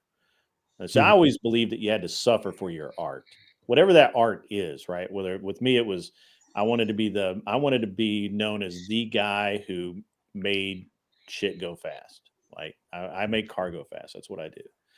And I wanted to be known as a winning guy that could do it. And I ended up with that. But the road to that was terrible. And most people wouldn't have done it. But to me, it was just part of the experience. I never woke up angry. I never woke up and said, man, I just don't want to go to the fucking shop today. I just don't want to fucking do it. And I just, I feel bad for people that choose to be comfortable in a shitty ass job rather than just excel and suffer for their art and know that they're going to suffer, right? Like know that life's going to suck. But it doesn't matter because you're happy with what you're doing with your time during the day. Right. I honestly think that, like, at least that's how it was for me. Like, that there's another way logically, but it doesn't sink in as a reality, right? Because you've been trained your whole life to just deal with being miserable. This is just the way things are. Yeah. And it wasn't until, and when I got fired, I was eligible for unemployment. So I got unemployment and I started just doing side gigs and I never stopped since. Yeah. Did body work for a while. Kind of hard to paint without a good booth, though. Yeah. I owned a paint and body shop for a while. It was great. It's a license. Yeah, no, it was a lot of fun. It's a license to print money, really. But man, I'm telling you, it just. But for all of those years, right, and it's really a clear delineation. I graduated when I was like 20, probably 23. I have to go look, but from 23 to 34, dude, I worked and just it was, it was really me preparing to have a better life. And then once I got married, it was like, okay, now's the time where I need to shit or get off the pot, right? Like either I'm good enough to do this and make a living at it and be the man, or I need to go fucking work in an office somewhere and just draw a check. And so I opened a shop. I opened the shop that I opened. The basis for everything I opened with a set of welders that I bought for like $1,500. The tools that I had collected, from 10 years of being a racing technician and all that, and I rented a building, 1,800 square foot. Is it 1,800? Might have been three. It was probably 1,800 square foot building, and started the whole thing there. I paid like $1,100 a month in rent, and I bought a lift. I had one lift. And I went and that was the basis of everything. And I would do $50,000 a month out of that, which was at that point in time a lot of money. And it was me and like two helpers, and I would just burn through work. And I did that until I bought a paint and body shop. I expanded the tuning shop, and it was just like once I started doing it, it all kind of fell in place because I had suffered so much on the front end. And did you find that when you had that shop as a specific component of the business? When I was doing body work, I had a used car lot client basically. Yeah, And I found that the painting was time consuming. I just didn't have the setup for it. Do you sure. find that component ends up being cost effective if you invest in the right booths and Oh sprayers yeah, and all yeah, that stuff? yeah. So the reason I ended up owning a body shop was so we had the race shop and we had the tuning shop. We did all kinds of weird shit, and my tuning shop had a paint booth in it, but it sucked. And it was really hard to keep it was a small cramped building, and it was great for like one guy doing hobby shit, Mhm. but for somebody who is actually pumping out when you were trying to pump out work, it was terrible. And we only did like one we were just doing like customer cars that we were already doing like engine swaps or whatever on. And then when we started racing, it was like, well, we're bending these cars, right? Like we have accident damage, we crash, we get bumpers get torn off, things like that. Got to paint them, and this paint shop came up for sale, and they wanted like 600 grand for it, which was a lot. But it was the building, and it was set up right. Like I have no idea how these guys weren't clocking down a couple of million a year at that time, right? Because it was so well suited to making money, but it was just run so poorly. When I took over, it was fucking nasty inside. I ended up, I think I fired all but like 3 people within the first month and hired new people. And I went around, and by that time I had watched, the thing was is that I would travel across country and work for the best people I could find, right? Like I would when I was going through my when I was going through my learning phase, like I lived in North Carolina when I lived and slept on the shop floor in North Carolina. Um, I I was working for the best Porsche race shop, I honestly believe, in the country. And I mean, we took a win at the Daytona 24 in a freaking Camaro, right? Like it was 24 hours. We won in I believe it was '01 with a Jim Comer Racing owned the car, and we had I it was John Finger, Andy McNeil, Ron Zitza, and I cannot remember Doug's fucking last name, but some Doug guy. And they, won the 24 hours of Daytona with those guys. And it was a fucking great place to work. The guy that I worked with that did the most of the engine work and all of the transmission work, he had won at Le Mans, right? Like this was fucking legit as shit. And I soaked it all up, dude. Like anybody wanted to show me anything, I learned it. And did you get there by pursuing them specifically because they were the best, or did you luck I there? came there as a customer first. I had bought an old Porsche, and I had been looking around for somebody that really knew what I needed, and I needed some machine work done. And they were in North Carolina, and I was in Tennessee, and I was like, and I was working part time at a shop, waiting on graduation to happen. And I graduated. I was still, I was still kind of working in this little shop, and I was having a good time. I was doing timing belts and whatever, just service work. And I had wrecked this formula car and testing it for a client, and and it was like pretty fucking hard to fix, and I didn't know anybody locally that could fix it.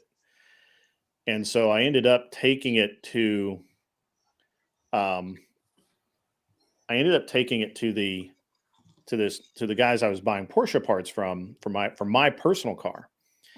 And I went over there, I dropped it off. I stayed, they did some work to it. I came back, and it ended up that they asked me to, because they were running short staffed and they needed to get it out of the way, but they didn't really want to devote a lot of people time to it.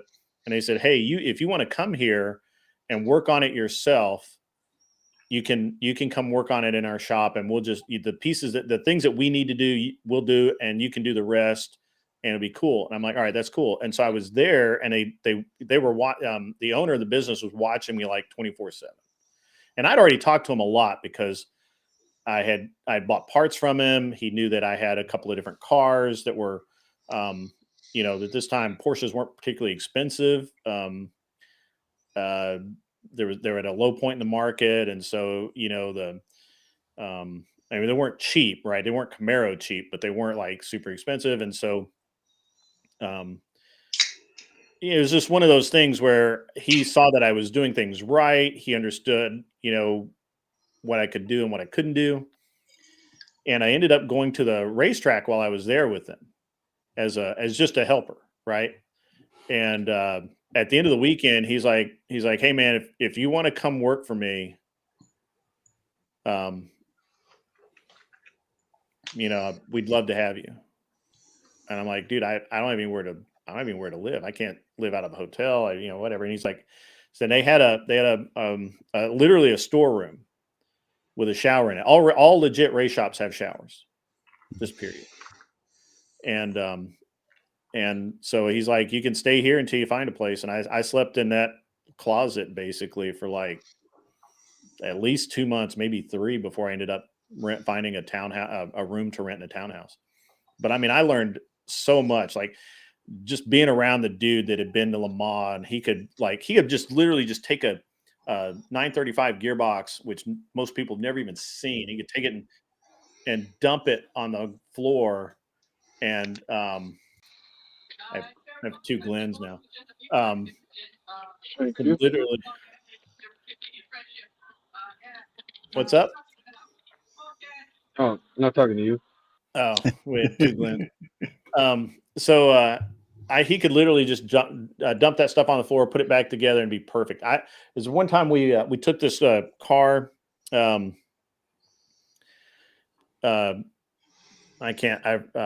it doesn't matter what the name of the car was, but we took it down to test it, and it lost 3rd gear.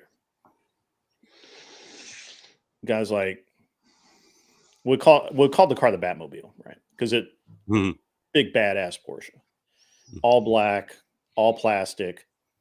It weighed like 1,900 pounds. It had 800 and something horsepower. It's crazy. Huge tires. And so when they were testing the car down in Kershaw, broke the transmission. I had driven down to help out, and they're like, "Hey, what can we do about this?" I said, "I don't know. What do you want me to do?" "We'd like to solve the problem." And I pulled the gearbox out. Mr. Boulay has sent a TTS in. Mr. Boulay and the Department of Numismatics donated $20 Sorry, super chat. This super chat is brought to you by Mr. Boulay, Chief Engineer, Grid 1 Multimedia. Everyone has a cool Grid 1 affiliate title, so here's mine. Try Tactical. It quits there. It says try Tactical Soap today. There you go. Sorry about the echo, guys, but yeah. So when I took the Batmobile apart, put the transmission in the back of my car. I drove it, and this was like I got it all done like at midnight. I drove it back to the shop. Drew met me at the shop at like 7 o'clock in the morning. He had it torn down, fixed. I had it back in the car by 8 o'clock. Actually, I didn't. I took the truck and trailer. I didn't take my car. Put it back on the trailer. By 8 or 9 o'clock in the morning, the car is back together. I drove it right back to South Carolina, put it on track before the first session. And it was things like that, and that level of we're just going to get it fucking done. That, well, first of all, it made us like different than everybody else, right? Like anybody else would be like, "Hey, you broke the transmission. Your weekend's fucked. Sorry, pal. Can you just go ahead and write us a check for 10 grand and we're going to go to the bar." Right. Like, and, but we didn't, and so, that actually earned us a lot. I mean, we were very well respected, in the paddock, for that type of attitude. And that was always the attitude that I had no matter what. And I still do to this day. And is that attitude, was that attitude a lucrative business decision, I or think was so. it a person? Yeah. Yeah, I think so, because when you're asking somebody to write you a check for $10,000, $50,000, $100,000, they feel a lot better about it if they know that there's a problem. You're going to do all you can, not all you think you can do, not all that seems reasonable. Completely, um, completely wrong. I mean, So, as compared to an alternative approach where you just do more volume of what's good enough, yeah, right, yeah. And we could have done more volume, and we may have made more. We may have made more money, but probably less revenue. I mean, less net, after we pull everything, because when you're doing that volume, your markup is less, right? Because you can't. People won't pay you the rate that you want to be paid if they don't believe that you're worth it. Well, correct.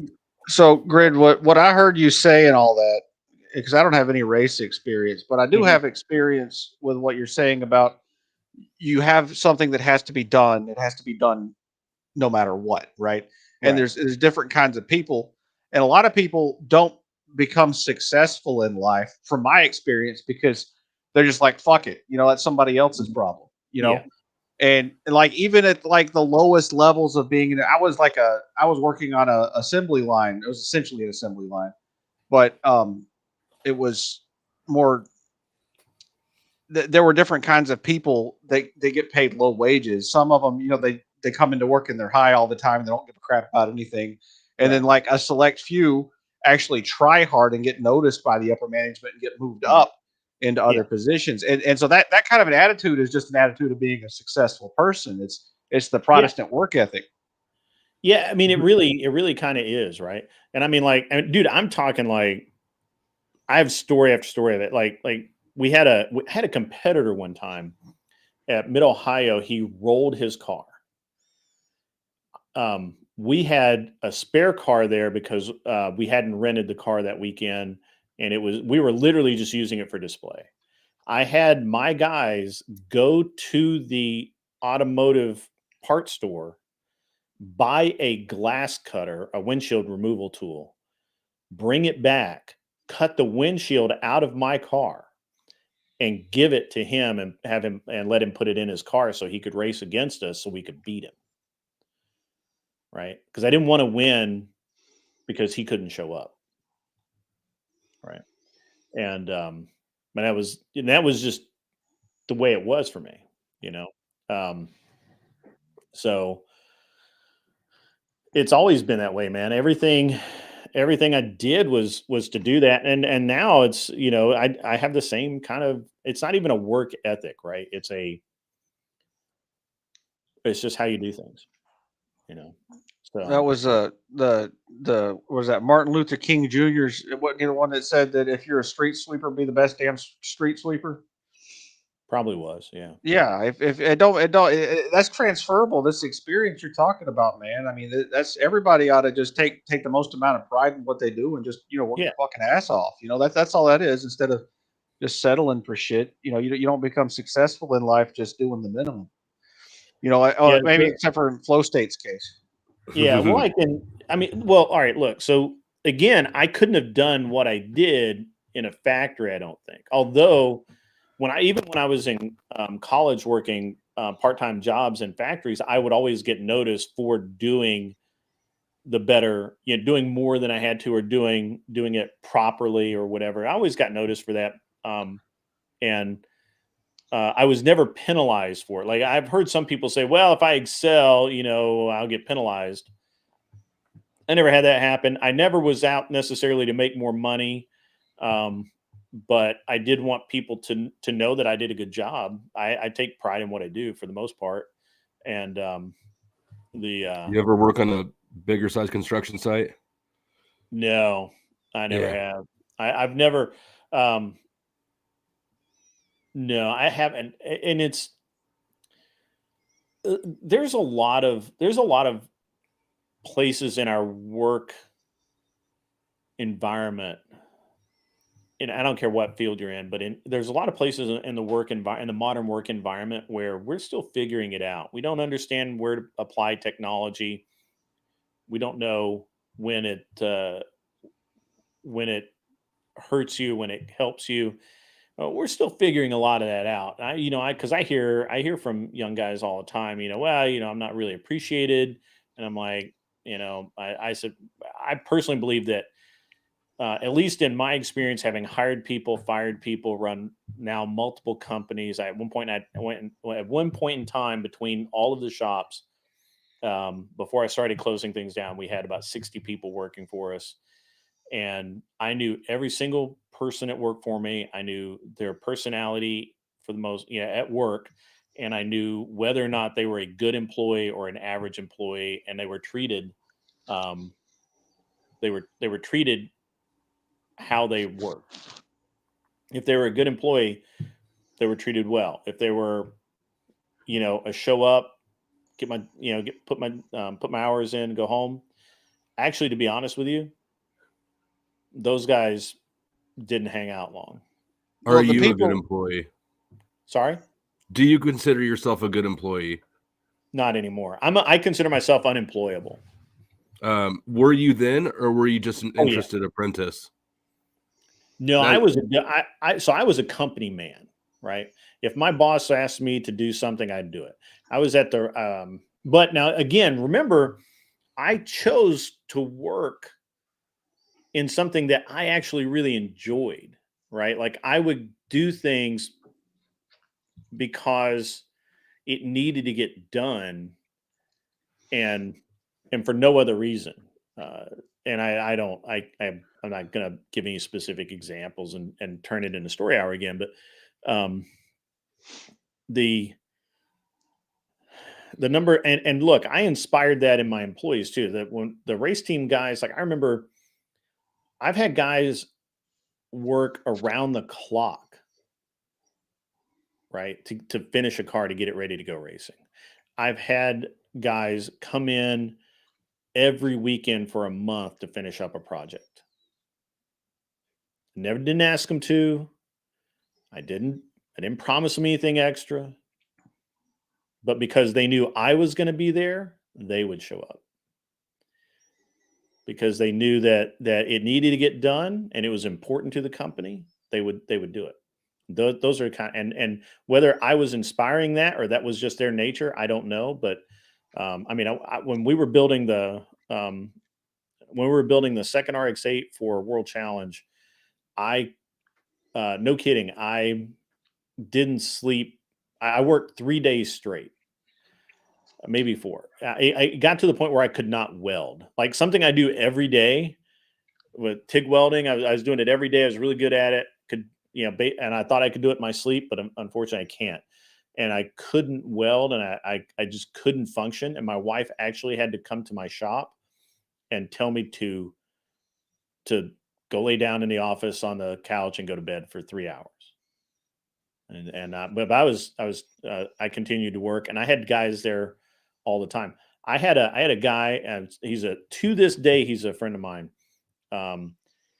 He worked for BMW during the day, and he would get off work, go eat dinner, come to my shop, and work all night to get a car done. And he would, and then go home, get a couple hours of sleep, go to BMW and work at BMW. And I didn't ask him to do it. When we were getting a car ready for Pikes Peak, and I kid you not, from the time that car arrived at my shop until we left for Pikes Peak, which was an hour away, 2 hours away, The roll-up door never shut because it was nice out, and the lights were never turned off. There was always somebody there working. Would Like, you customize your incentives to the employee? Did that question make sense?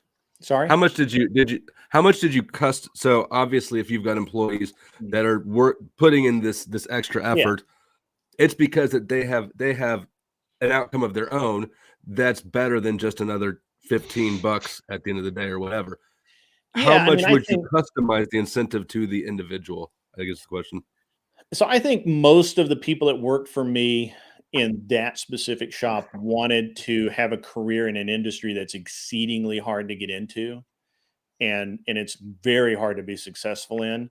And so again, it's just if you want to do it, there's a level that you're going to have to be at. You're going to have to perform at, and if you don't, you're not going to be able to do it. And now the kid that worked for me, the guy that went through all of that with BMW, and he went on the road with us on the race team a few times, and he's done a lot of different things. But he right now today, he's freelance. Most of the time, he works with a BMW. What do they call it now? They've changed the name of the series. It's a WRL, World Racing League. He works with a BMW GT4 team, which is I think that I have no idea how much a car costs, but it's a lot. And there's, it's just a bunch of wealthy dudes, and he's a fly-in guy. So he literally flies in, works on a car. If they need him in between, they pay him extra, whatever. And when he does that most of the time, and then he works with Mercedes-Benz Performance Driving Experience the rest of the time. So he's like super high level guy now because of the experience he had with me. He was in competition, basically. Yeah. He was already in a competitive industry. This is sort of what I was trying to tease out because you're dealing with an entirely different creature than, say, a Rubbermaid employee who's cutting out trash can lids. Right. Yeah. No, right. Yeah. It's absolutely a situation where it's a limited number of slots. And if you want to be there, you better show up and you better get it right. And if you get it wrong, you need to admit, hey, I got it wrong and I'm going to fix it. Right. Because people do fuck. And everybody knows everybody fucks up. The kid I'm talking about, well, he's not a kid, he's a grown ass man, but he was a kid then. He actually cut. We were doing some stuff in the RX-8, and it's a can car, and he cut one of the can circuits, so we lost the dash and everything. And I made him go through the whole car and figure out what he had done to figure it out, and he did it. I mean, he didn't complain about it. He didn't, he didn't complain. He didn't do anything. Now, I will say that between when I worked at the Porsche shop and some of the other gigs I had, I would do mercenary work where I was exceedingly mercenary. I mean, absolutely criminally mercenary. So to get me to work for you, because I knew my worth, to get me to work for you on your race car, first of all, I had to like you. If I didn't like you, if your team had a bad rep, I was not going to work for you. The second thing that had to happen is you had to sign my contract. My contract said I got paid $500 a day at that time. That was a lot of money. And a day was an 8-hour period. If I worked over, you paid me for the full 8-hour period next.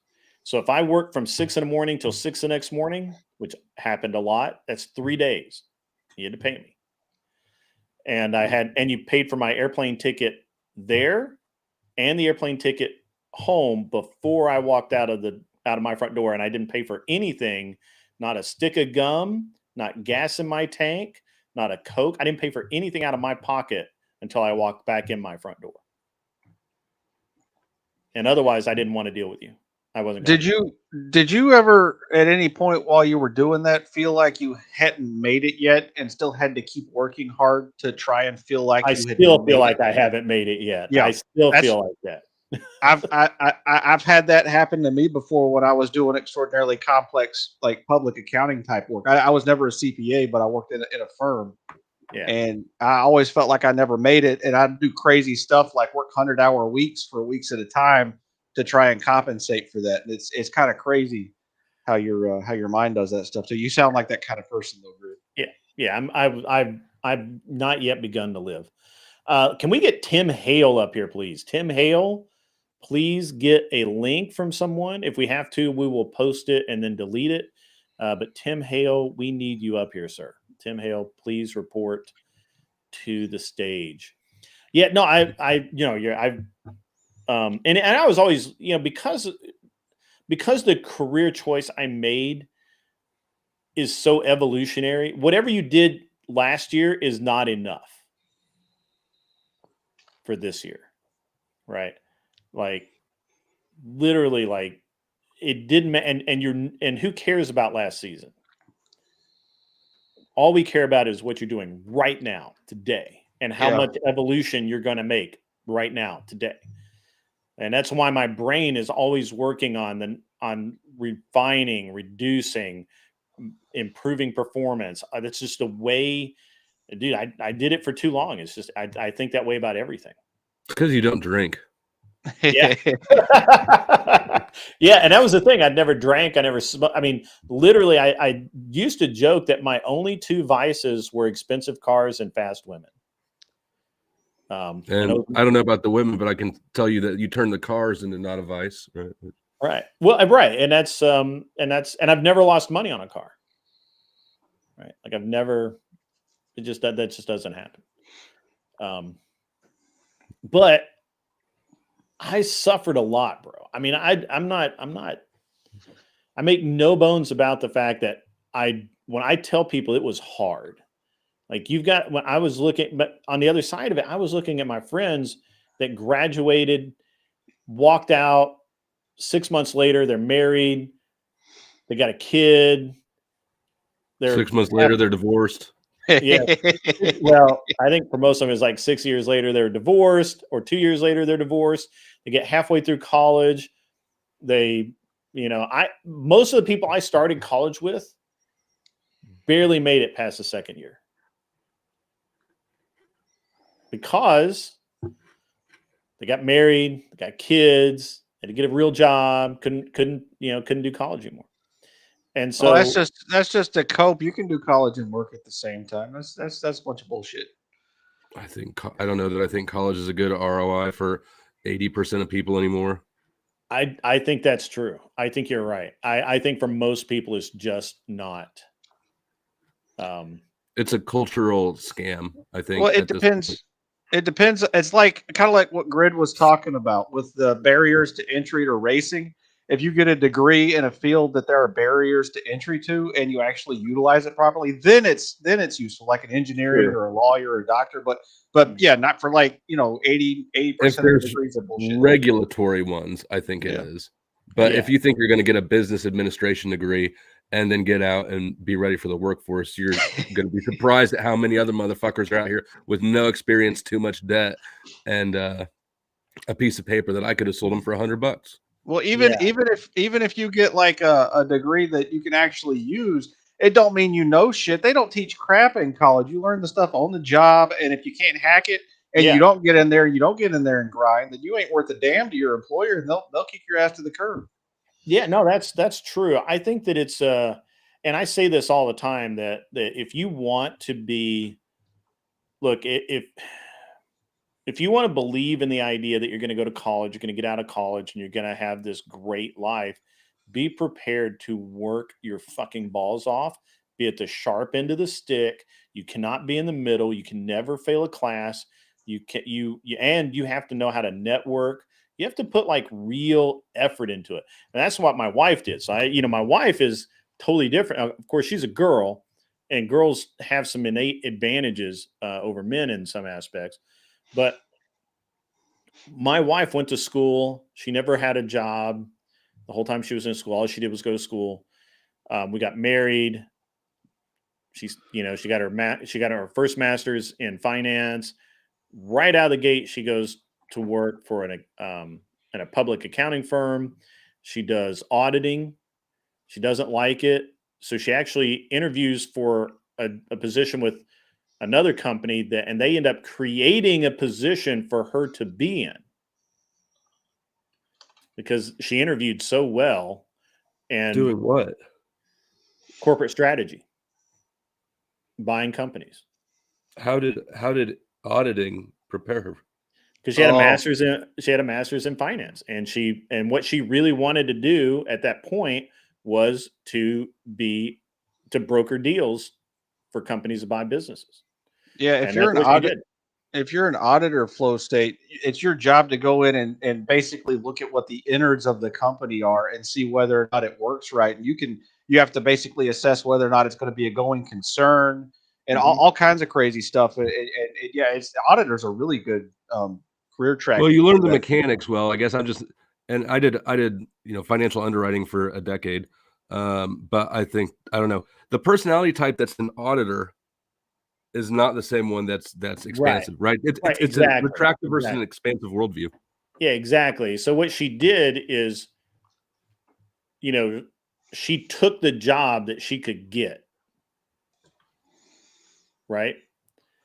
Which was as an auditor. And that actually has helped her the whole way because it's really helped her understand all of these financial models, all of these different things. And that's helped her the whole time. Plus the it is sort of a merit badge. Sorry? It is sort of a merit badge. If you've spent time as an auditor, you understand the gearbox. Yeah. And so she went into corporate strategy. She didn't report. Her second job ever in her life, she reported to all of the senior management, and that's it. Nobody else in the company. She only reported to CEO, department head, whatever the fuck they were. Some kind of the C-suite. Yeah, whatever. Yeah, the C-suite. Yeah, exactly. That's it. And so she did that right out of the gate. Then she went from there to a different company, basically doing the same thing. Somewhere along in there, she decided that because she's doing all of these business deals, they're buying, and she was doing at that point, she was the deals that she was working, any deal under 10 million, she just did by herself. Deals that were $1 billion and over, she would, there'd be a team involved with that. And that's some loan authority right there. Right? Not even gonna say what mine was. And so then she moved from there to another company doing basically the same thing, except they were getting ready to sell that company. And so they were buying specific companies to add to their company to increase value, right?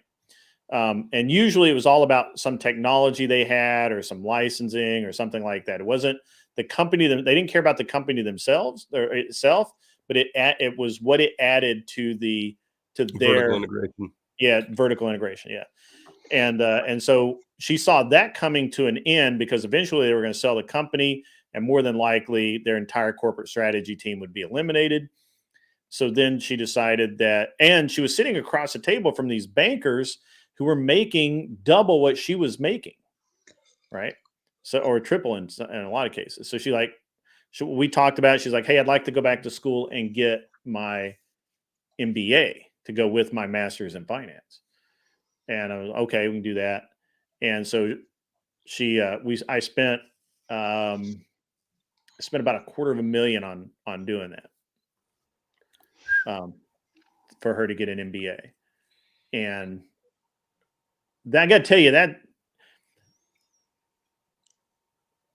I was like, at the time I was like, I don't know how much sense this makes, but you know your field better than I do. And I'm not going to be the reason that this doesn't happen. Right. So I'll write the check on that. And so we wrote that check, a lot of checks. She got out. She goes right into investment banking. And, the rest is history. But most people would have retired rather than have her done that. What I mean was, I assume that was an option then. It could have been, but I was still young. I was young. I mean, I'm still young, but I was like 40 when all this happened. Right. So why would I do that? She was like 31 or some shit. 20. Yeah. My wife's 11 years younger than me. I mean, that's a lot of power for somebody that age. Yeah. Would you? I know this is subjective. Would you say that her primary strength would be interpersonal or technical? It used to be technical, but I think she's learned a lot being around me, and she's really picked, so I think what really helped is that I'm such an entrepreneur and I have so much self-confidence that everything I'm doing is the right thing to do that she kind of picked up on that over the years, and that's helped her because before she was not very self-confident, right? But I would encourage her that she could do it. She could get that next promotion. She could get to that next level. When we talked about the her going back to school, it was like, yeah, absolutely, let's do it. I believe in you. You'll make it work. It's no problem. And so that, again, I think that most people miss the part where you can't just support each other. You have to really understand each other and be in each other's corner or be willing to say, hey, this isn't going to work for you. Right. Like one of the things right now is like, we're looking at a lot of different businesses, but the one area that we don't look in at all is automotive, because I don't want to get back into it. I don't care anything about it. I don't go to races anymore.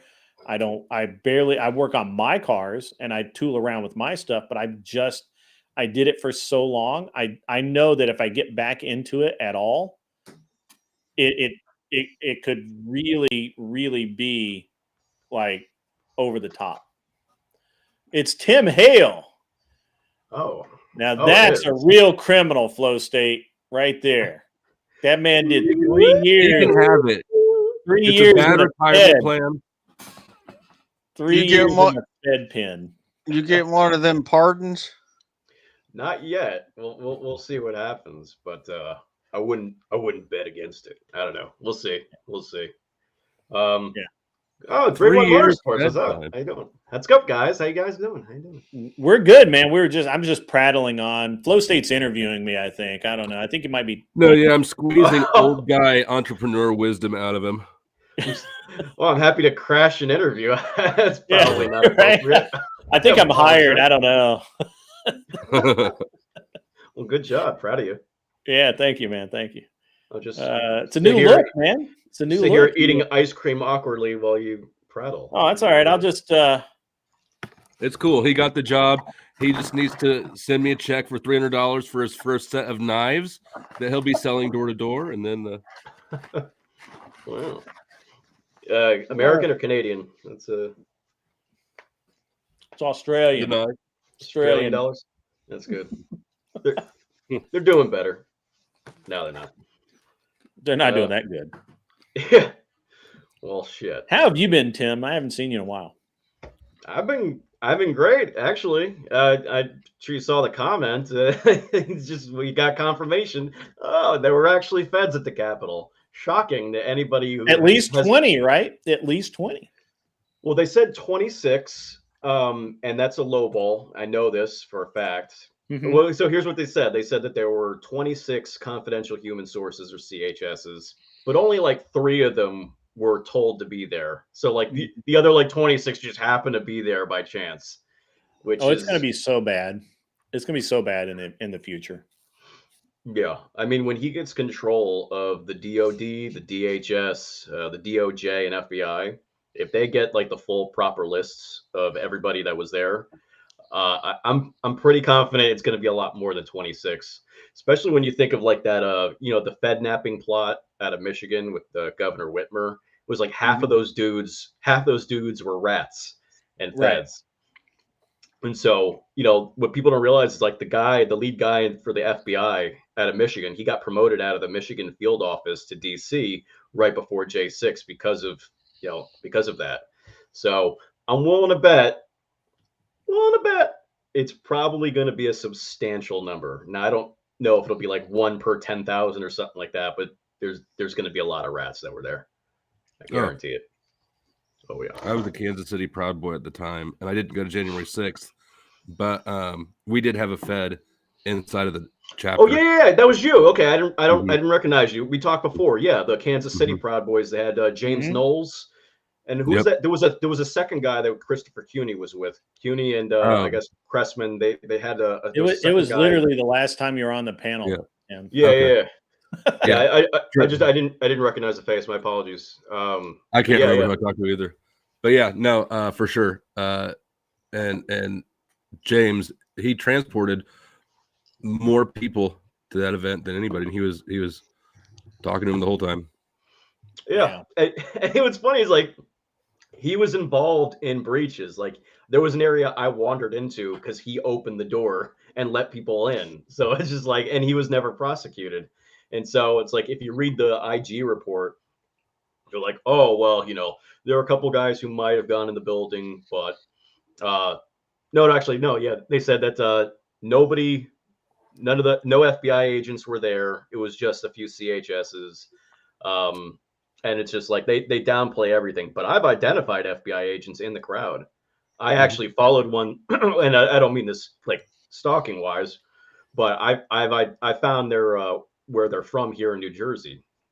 So there's actually this one guy. His name was John Dew. I did a little digging into him. We identified him in the crowd, and it turns out he's the uncle of a former producer from InfoWars. And this guy is actually he's somewhat responsible for the disinformation that led to Alex Jones and all them getting in trouble for the Sandy Hook shooting stuff, which we're not going to get into and all that, but because of obvious reasons on YouTube. But I like this guy was an FBI agent who was funneling.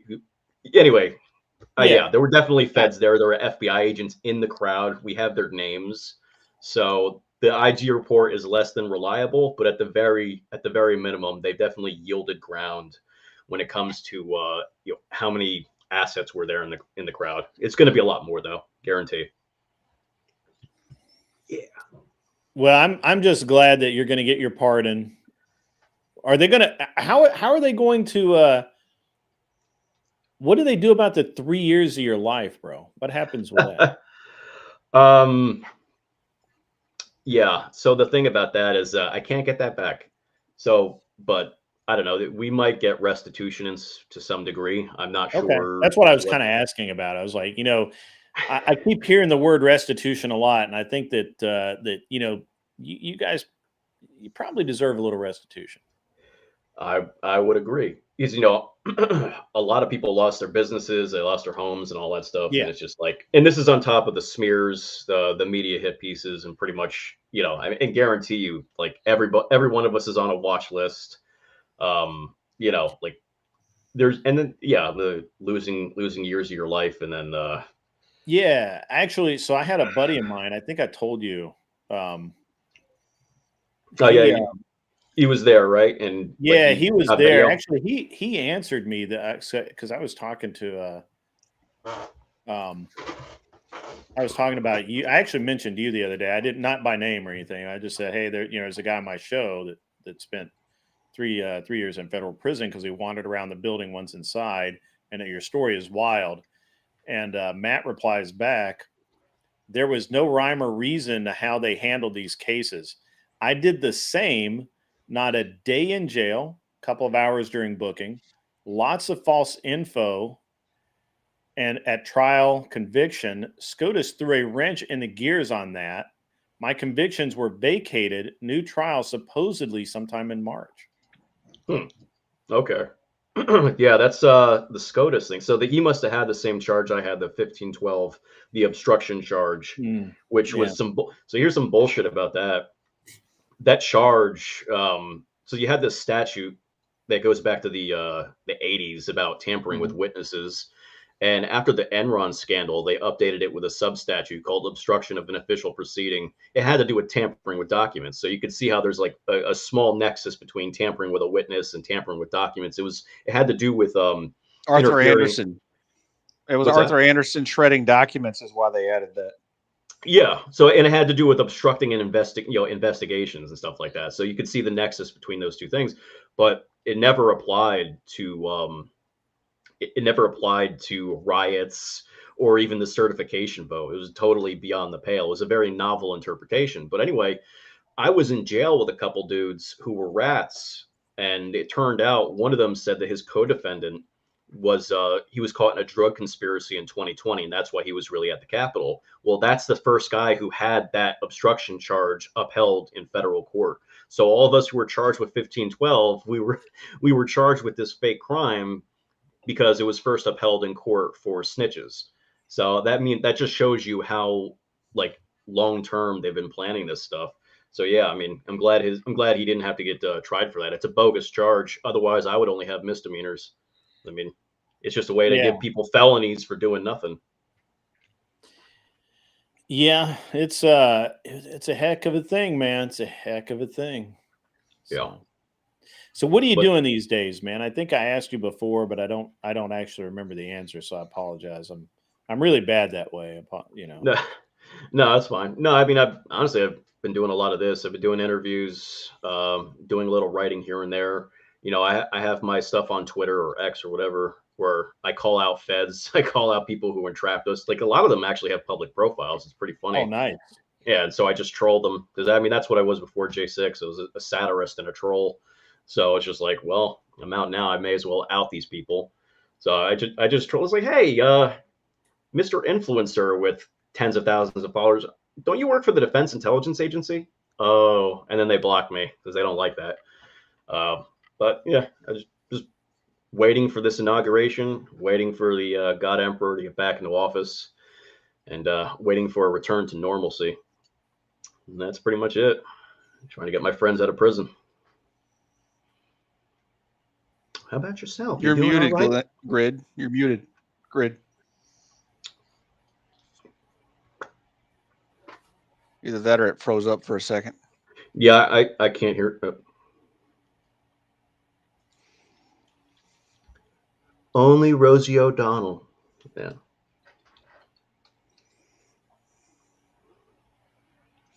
Yeah, so you said return to normalcy. That was the Warren G. Harding campaign slogan in 1920.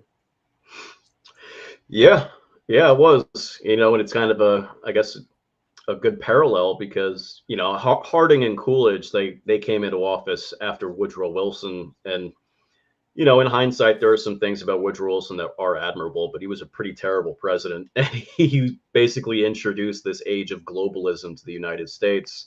America was a burgeoning world power, and so that's when they created, after World War I, you know, the League of Nations, and so that's really where the attacks on our sovereignty, you know, started coming from. Wilson wasn't the first progressive president, but he was certainly the first horrible one.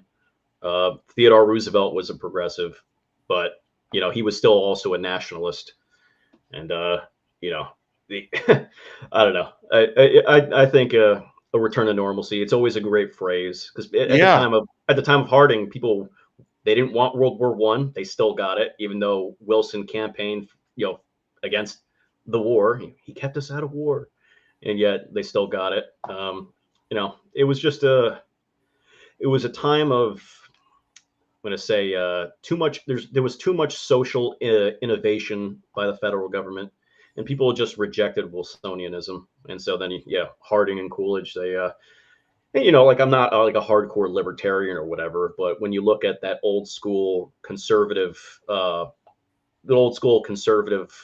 guess, platform that they brought to the table, it really, you know, it just really brought people back to a responsible government. A government that was not just responsible, but it was limited. It went back to doing, basically it was business as usual. You know, the business of America is business, and no more crazy hijinks around the world and not trying to police the world and all that. And so it was a good model. Yeah, Coolidge is my favorite president. I've read a whole bunch of his speeches.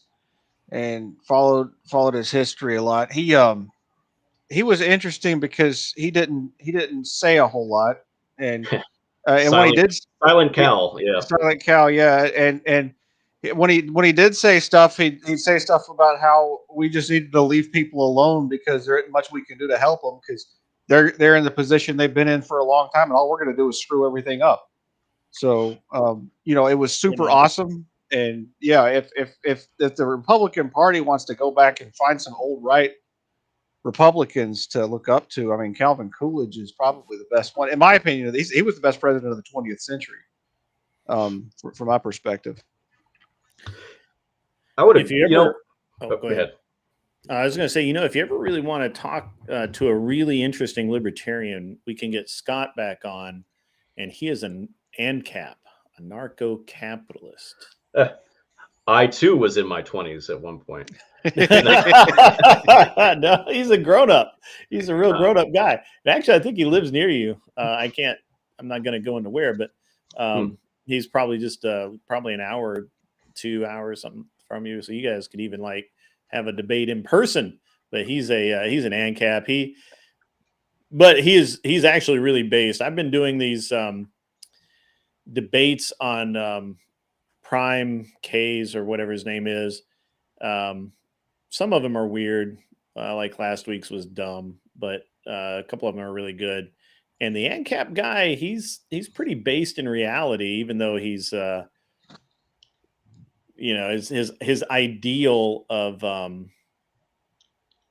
his ideal society is like ridiculous, kind of fucked up, really. But well, although I think he's Anson's new hero, to be honest. Yeah, what I was going to say is you're underselling Scott, Fabian Liberty on YouTube. You're underselling. He's one of the most dynamic debaters I've seen since Andrew. I think him and Andrew are about the same level of intelligence and capability, and their working knowledge of logic. It's really awesome to watch him perform. He doesn't have nearly the audience he needs though because he is an ANCAP. Well, he also got hammered. He had like his whole Twitch nuked, and I think his original YouTube was nuked. I watched one of his old debates on the Crucible, and it was awesome. Like, dude is, I mean, he might be an ANCAP, but he's very well, right? Like he's very well rounded, very based in reality, and just super good guy. If you got any debates you recommend, I'd be happy to watch them because I'm obviously not an ANCAP, but I did have that more libertarian phase of my life, and the thing is that there are certain political or socio-political positions that in order to have, you also have to be pretty familiar with certain things. Like to be an ANCAP, you have to be pretty informed about certain economic theory. You have to have you could say it's cynical, but you do need to have probably would say a deep understanding of the flaws of the state and how many f ups the state has been involved in, especially in America. Sure. Yeah, for sure. So I mean, and debating with Scott is dangerous because he is exceedingly well learned, and he reads a lot, and he is not I think people, for whatever reason, I think they assume that he's just like a normal libertarian, but he's not. Well, that's the thing. Like the ANCAP is, see, libertarian. There's a spectrum of what that could be. People tend to like think of libertarian today as just like what the modern Libertarian Party is, which is kind of a joke, right? But which he considers it a joke. Like he considers himself the real libertarian. Yeah, well, I mean, it is a joke because they're basically just degenerates who want to like. I remember there was one year like one of their candidates was literally walking around naked on stage, and it was supposed to be empowering or something like that. It's just like, geez, that's a joke. You're literally the meme that people think libertarians are. But I mean, there's a vast array of libertarian thought. The ANCAPs are one, but you have Rothbard and you have the Chicago School. And granted, I primarily am I mean, there's economic theory, especially like with the Chicago School and all that. But In terms of libertarian thought, there's quite a lot to choose from. I don't recommend Ayn Rand. I'm not an objectivist, but I was rereading yeah. Rand. I was rereading her when I was in jail. My buddy that I was locked up with, he We was had an some time on your objectivist. hands. So. Yeah, but there's a lot there are a lot of good arguments. It's just I think the flaw in libertarianism is that at the end of the day, the cynicism it has towards the state, it doesn't apply towards man's nature. And so that's where I think it's just a matter of necessity or being pragmatic. But I'm happy to watch some of his stuff. Yeah, absolutely. So I summarize what you're saying as being that the libertarian. So I used to be a libertarian. I'm still technically a libertarian because I'm a libertarian political activist on the party side, not necessarily the philosophy side. Okay. But I look at the problem with the libertarians in terms of their inability to actually gain any power as being a flaw of their philosophy, because their philosophy is against the use of power. And so therefore they can't obtain the power because they can't enforce anything. It's a utopian ideology trying to be married to a political structure, and it doesn't work in the real world. I'd say, I would say that that's true broadly.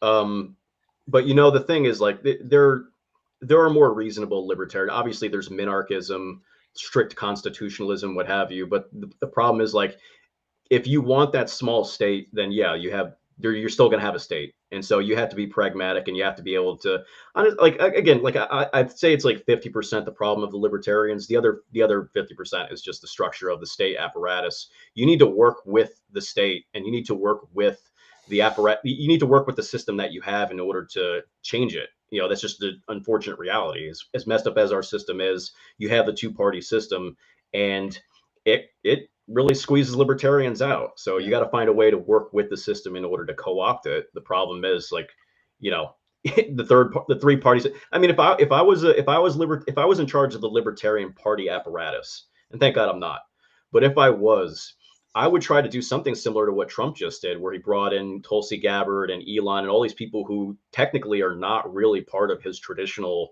America First movement, and I would try to build a coalition with literally every third party I possibly could. Aren't they all American First though? Yeah, no, but what I'm saying is, like, you got people who are traditional Democrats who, Tulsi ran against Biden and Kamala a couple years ago for the presidential primary, and there's a reason clearly why she didn't win, because she was too sane. But what I'm saying is that build a coalition. Politics is always about coalitions, and it's something that infuriates a lot of people because they always feel like they have to sell out their values in order to win or do whatever. But I mean, that's the truth of the two-party system in general. I believe that's any political system, because the problem is, and look, this is why I actually have a real problem with people who blame the two-party system, right? Because there's enough latitude in being a conservative or a liberal on either side. There's enough latitude where you can be whatever you want to be, and there's no set of rules that say that you have to be like Ronald Reagan, or you could be like Trump. Either way, or anywhere in between. The difference and that's really my problem is you're saying, well, all of these people are exactly the same, and they're really not.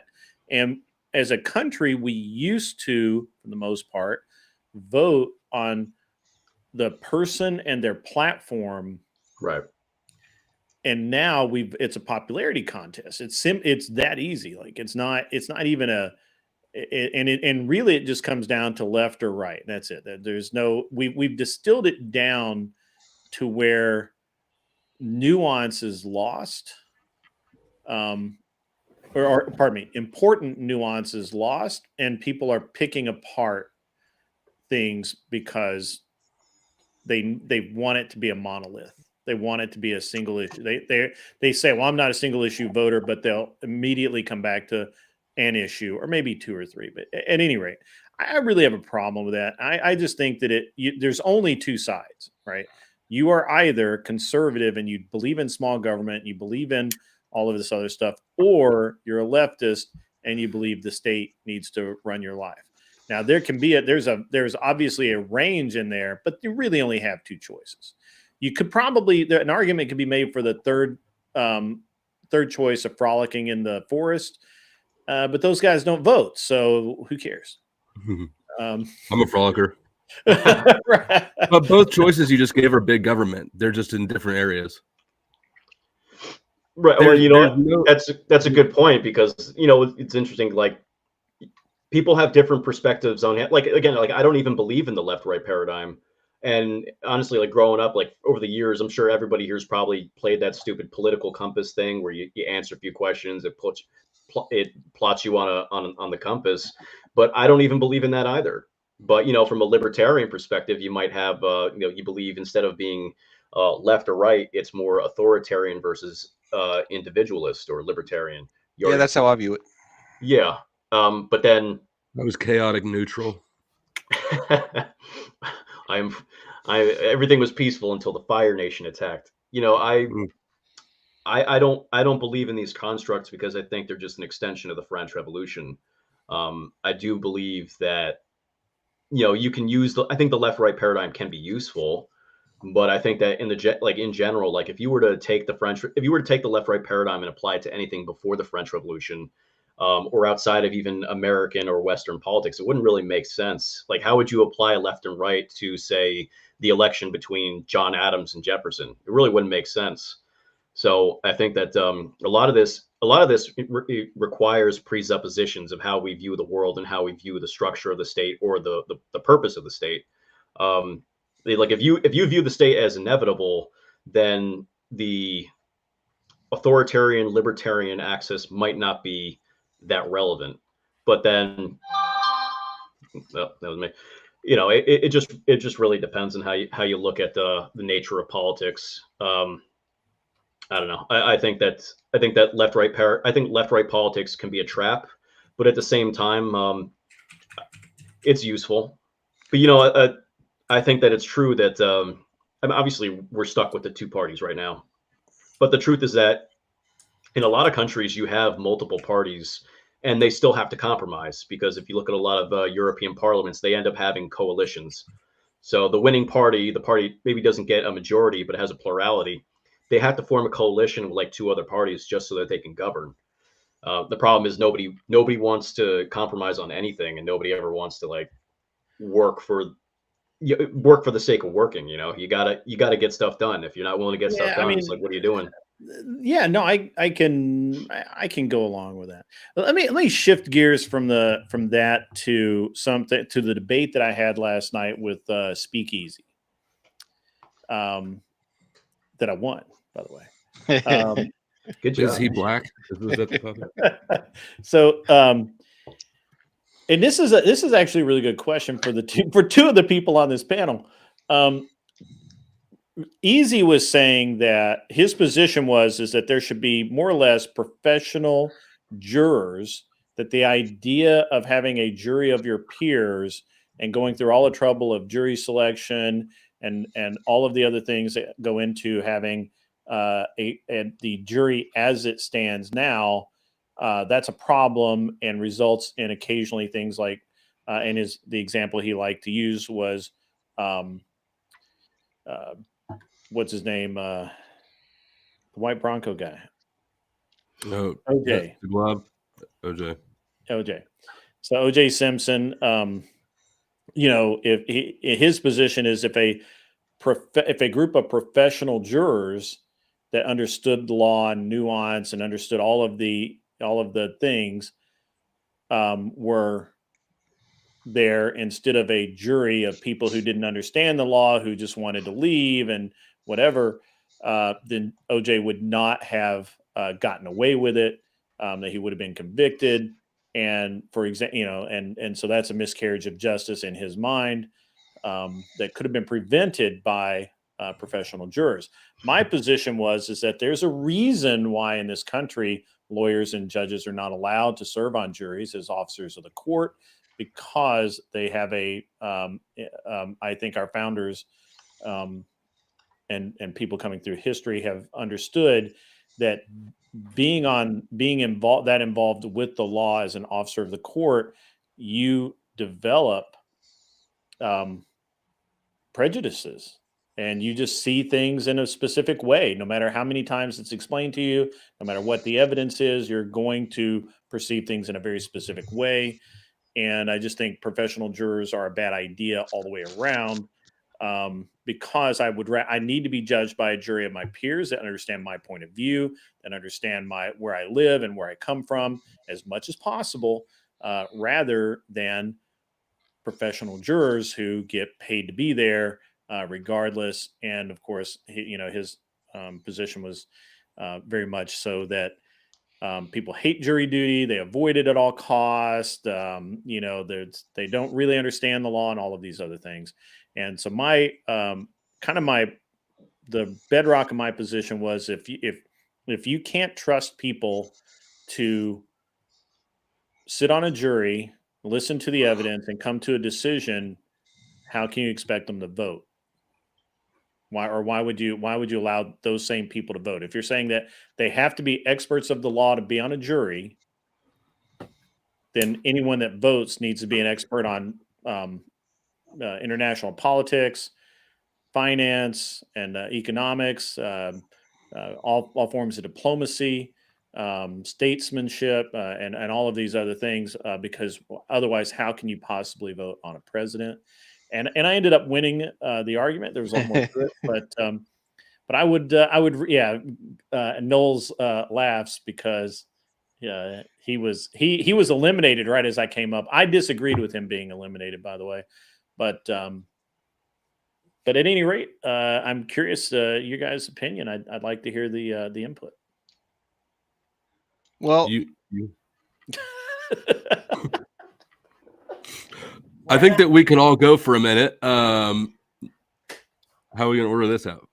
I'll go first. First of all, your argument was weak, but not as weak as his. There's much better arguments against it. I don't know why the fuck he thinks murder is confusing and what sort of expertise they need in Canada to understand that stabbing your wife to death is illegal. I think his authoritarian bent is weird, and counter logical at every level. As you are conceptually, you will never get a more fair objective judgment pool than your peers selectively. I apologize to Speakeasy if it's inconvenient for him to have to give people their due process and fair trials. It's also inconvenient for the people to pay for his tons of kids. It's just absurd. It's absurd. Yeah. If anything, it needs to go the other way. We don't have accurate, like, I'm a felon, he's a felon. We're not going to get pulled in jury roles. Right. We're never going to, and we would actually be proper peers for somebody who's facing, say, a felony crime. I got a couple things. Sure. I would say, and you kind of hinted at this, Grid. There is a historical argument, and so the first thing I'll mention is that the reason we have juries in the first place is actually because the people who built this country were building up a tradition that developed in the colonies where actually judges sucked. And the juries were there. Yeah, they were there to get people off of convictions. That was actually the point. There's the ideal, like the legal constitutional ideal of, like, say, Blackstone. It's better for 10 guilty men to go free than for an innocent man to be convicted. Like, that's the ideal, like that's the legal theory. And then there's the historical reality, which is that the courts are corrupt as shit. And the whole point of the juries was that they literally would sympathize with the defendant and just let him off the hook. That actually is why juries were a thing and why they became common. And so, and I'm not saying we should let murderers off, but it is important to understand that the jury of your peers, actually, there's a basis for that. If you really think about what that means, it means you're a layman, right? And the state has indicted you for some possible bullshit. Even if you are legally guilty by statute, your jury is going to be composed of people like you, who live like you, who think like you, and probably go through the same bullshit that you go through. And there's a chance that, yeah, maybe you'll have jury nullification. You're not supposed to talk about jury nullification, but right. That is part of the thing. So there's the historical argument there, and then there's the Mhm. the more philosophical or legal argument that you might get from Blackstone, or who was an English jurist, William Blackstone. Um, and then yeah, I mean there's not for nothing, man. Like what the fuck? Like what is a paid professional jurist going to do that's like superior? Like you look at the public But defender's office. Our public defenders, they're state funded Yeah. defense counsel, and they suck. Right. And I actually brought out that we have all kinds of certifications that are just punchlines that people just get, and they're not actually good at it. I mentioned that the very reason that we have a jury of our peers is because in Rome and Greece, where people were tried by tribunal, which was lawyers, the society, it became a society of classes, right? And that's what happens when you talk about you're going to have a professional juror, right? You're going to develop a class system where those people who have no idea, because all they're doing is looking at the law. They're not from your neighborhood. They don't know who you are. They're not. Then it becomes corrupt, just like in Greece, just like in Rome. That's why the founders of this country said, we're not going to do it. We're doing it differently. You also, last thing I'll say, the judge is technically, he's the 13th juror. So Yes. there are instances, not all the time, but there are instances where the jury takes instruction from the judge. There are instances where if the judge sees something, it's his obligation to ensure that there's justice being done. So like, yeah, again, this kind of relies on the integrity of the judge. But let's say I go to trial and there's an objection that my counsel should have brought up, but he didn't. Well, in that instance, like the judge is supposed to recognize, hey, what the prosecution is saying here or doing here is inappropriate or whatever. We're not going to allow that, and that's actually his obligation to do, because he also is supposed to be, stopping that sort of thing. So I mean, anyway, it's the 13th juror is not really like, he's not a member of the jury itself, but this is why also you can have bench trials, because the judge also serves as the juror in that instance. Instead of having a full jury, the judge hears the case, he hears the facts, and then he makes a ruling. But so anyway. that's good. All that's good stuff. So one of the things that Easy kept saying is that the judge could just decide that the jury is wrong anyway and throw out the verdict, which is, I think, pretty rare to have happen. And I'm not actually sure that they can still do that. I don't know. So like jury nullification, is that what you're talking about? Yeah, basically that if the jury came back with a verdict of guilty and a judge felt like that the guy was innocent, he could throw out that guilty verdict. That right still technically exists. You were instructed not to exercise it. Yep. Yeah, and if you go around telling jurors that they have the right to nullify the law, then you'll get put in jail. They get you in trouble for that. Yeah. Yeah, judges don't like that. It's really, you're gonna have a hard time doing that. But judges can put aside a conviction, but they can't. Yeah, but if the jury was like he's innocent, I don't think typically the judge would say no, he's guilty, he's convicted. So I mean, it's usually the justice system, like I said, at the end of the day, the justice system, and pretty much a majority of the Bill of Rights, the first 10 amendments, a lot of it substantially has to do with protecting people who are accused of something. Yes. That's really what our justice system is supposed to be geared toward, protecting the accused. Today, it really is aimed towards getting convictions. But that's at least in theory how our system is supposed to work. Right. So I really liked your parallel grid where you were tying together a jury and the voter, and the analogy and the parallels between those, because I also don't think that we should have everybody voting. So why the hell would I think that we should have everybody on a jury? I mean, they should restrict the people who are allowed to vote to the level where it's people that actually have some sort of agency mentally and in the community, and they should do the same thing with jurors. They shouldn't just be letting everybody in. I 100% believe that the requirements to be on a jury should be the requirements for voting. Yeah, and I think that we It should shouldn't be higher. allow people to vote. To be higher.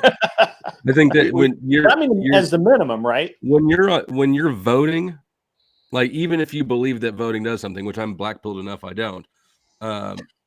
Mathematically, it doesn't matter. But if you're a member of a jury, that absolutely matters. Your vote absolutely counts there. It should be a higher standard. And I don't. I just lost that thought. I think that I don't really have I can't really disagree with anything. But so, it's interesting is like when I was doing my trial in DC, they were having, granted this is regarding January 6th and it's in Washington, so obviously it's going to be biased. It's not a jury of my peers, but this is why you have things like change of venue. So I think we could strengthen laws for change of venue, because there are just incidents like where you're never going to get a fair shot from the jury pool because it's so small. But another thing is that I had people from like Chuck Schumer's office that they were trying to put on my jury. Everybody they were trying to put on my jury was a government employee or actually a lawyer, Awesome. lawyers from the Department of Justice, people that worked in DC for the federal government. And I'm just like, oh my God, like every single one of them, it was a Fed basically. But the stuff. And then another thing was like, there were people who clearly did not speak English. Or it was like a second or third language and they didn't understand, they couldn't communicate. People with emotional or disturbances, like people were just like about to cry when they're being because you have what's called the voir dire hearings. That's where they choose they select the jury.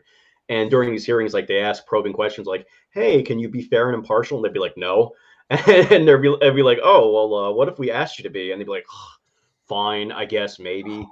And it's just like literally, I could show you the transcripts. Like they were fighting so hard to get these biased people on our jury. Entrepreneurs always get kicked off. You'd be kicked off immediately. Yeah, I've never been on a jury. I've never survived never will the screening. So now think about that though. I guess I don't know for sure what you should do, but we're all entrepreneurial, half felons. Like this would be a great group of jury peers, right? To look at our situation and assess it legally. If laws are too complicated for somebody to understand them without being a specialist, they're too complicated. Full stop. That's a great point about actually like I didn't even need to make that point. I had that in my quiver, but I didn't even need to make it. Well, that's a good argument in terms of like the system in general, because we have a lot of laws on the books that a layman can't understand just because the statutes are written in an absolutely stupid way. And so it's just like a lot of times, again, the jury is relying on the instruction of the court on how to even interpret the statute. So, I mean, maybe that's a point for professional jurors. I still don't agree with it, but I think in general, it's more so a point in favor of restructuring the entire legal system to use plain English. So it would have been a great point for it, except that Easy's entire push was to make it so that the right people got the right verdict and it was done quickly and as cheaply as possible. Because obviously he, in his viewpoint, having, all of the time it takes for jury selection and all of these things, it costs money. It takes time. I'm like, well, I mean, I have that right. Like, I would prefer slow justice to quick incompetence any day. So, right? The point that you were making, Tim and Grid, y'all are talking about the complexity of the laws, and things like tax law. You can get a jury for tax law cases. It's insane because there's no way that you can get a pool of 12 people that understand that stuff. And like the Trump case where he was brought up on charges related to inflating assets and a loan arrangement, in order to get people to understand what the norm is for the community of people who have those kind of assets and take those kinds of loans out, it's almost impossible to get people to understand that because it's an extraordinarily intrusive legal system that's way overly complicated. And so there's really no way that those can be, understood unless you, and some of the judges in these cases, like there are specific judges who have to be knowledgeable about specific areas. They're tax law judges, because it's just like any other profession. The law's so complicated that the judges can't just understand the law in general. It's just too large. There's too many damn laws. And how many of those are actually ever decided by trial, though? I don't think that, like, our criminal justice system, first of all, is an industry, and it's not meant to measure justice. You are accused, because here's how it works: you get arrested, right? You're put in, then your lawyer retainer is calculated off of your charges. So you're put in jail. You need to hire a private attorney. But that bill is the prosecutor can charge you with whatever they want without recourse. They can just stack that motherfucker to the ceiling. If I was friends with my defense attorney, he did my divorce and then we became friends. If I didn't have an open tab with him, I would have had to get a public defender. Public defenders at the time that I was a defendant, to handle my case, which I was looking at 15 years, a public defender would have been compensated by the state $479 for the entire case. I ended up spending tens of thousands of dollars defending myself at the friend rate. The state of Kansas, who was going after me, spent 3.5 years investigating me before rating me 3 times, right? At that point, they just have unlimited resources. To think that you can push back on any sort of equal footing is absurd. Yeah, it's a system made for only the ultra wealthy to be able to participate. That's why people like Elon Musk or Donald Trump are the ones that are actually fighting and actually doing stuff. It makes it look like anybody can have a fair shake in the justice system, but they don't realize how much money those people are spending on defending themselves. It's insane. Well, you could go pro se, but that usually doesn't end it very well either. They're just abolished lawyers. I feel like that the biggest problem is that there's no recourse against the prosecutorial offices. Yes. So you can't. So what's interesting, it's easier to go after a judge for misconduct than it is a prosecutor. Mm-hmm. That is amazingly interesting. Well, I feel like I understand the arguments in favor for absolute immunity and qualified immunity, but I think that I think that there is a way to reform these concepts so that they protect those who are just doing their job, but there should be caveats that make it a lot easier to allow people to seek damages when they've been maliciously prosecuted. I was a victim of malicious prosecution. I know everyone would probably say that, but when you know that they're burying evidence, when you see that they've acted improperly, there should be ways to go after them without necessarily damaging the institution itself. Well, just look at Trump and Fani Willis and Letitia James. Yeah. He is barely able to get Fani Willis tried for her crime. And even then, we don't know that she'll ever actually stand trial. Yeah. I think there's been 2 hearings, and what's come of it? Nothing. Well, it's the same with who's the jackass out of what's his face out of DC with the DC cases. Jack Smith. He probably had a hand in your deal too. Yeah, maybe probably. But you see like the way he actually handled that case where, well, there's a ruling, okay, well, you can't do this. So he just leaks information and there's no consequences. I mean, it was clearly malicious prosecution. Even if you thought that there was a case for whatever, the way in which that case was handled was clearly malicious. The problem there, though, is that at least in one of the cases, the judge was actually, I think it was Judge Chutkan. Yeah, they went along with it because they had a political motive.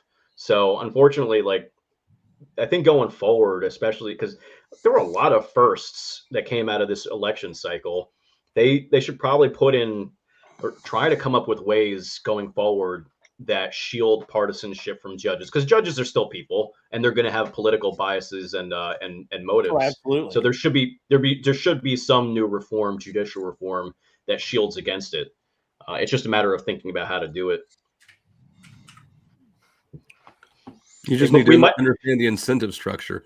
Judges always operate in a defensive posture. They want to make rulings that they cannot be criticized later, which means that they're going to be more harsh on defendants, because they're not going to get any flack for putting someone in jail 2 years longer than is necessary, but they are going to catch flack if that person gets let out and then commits another crime.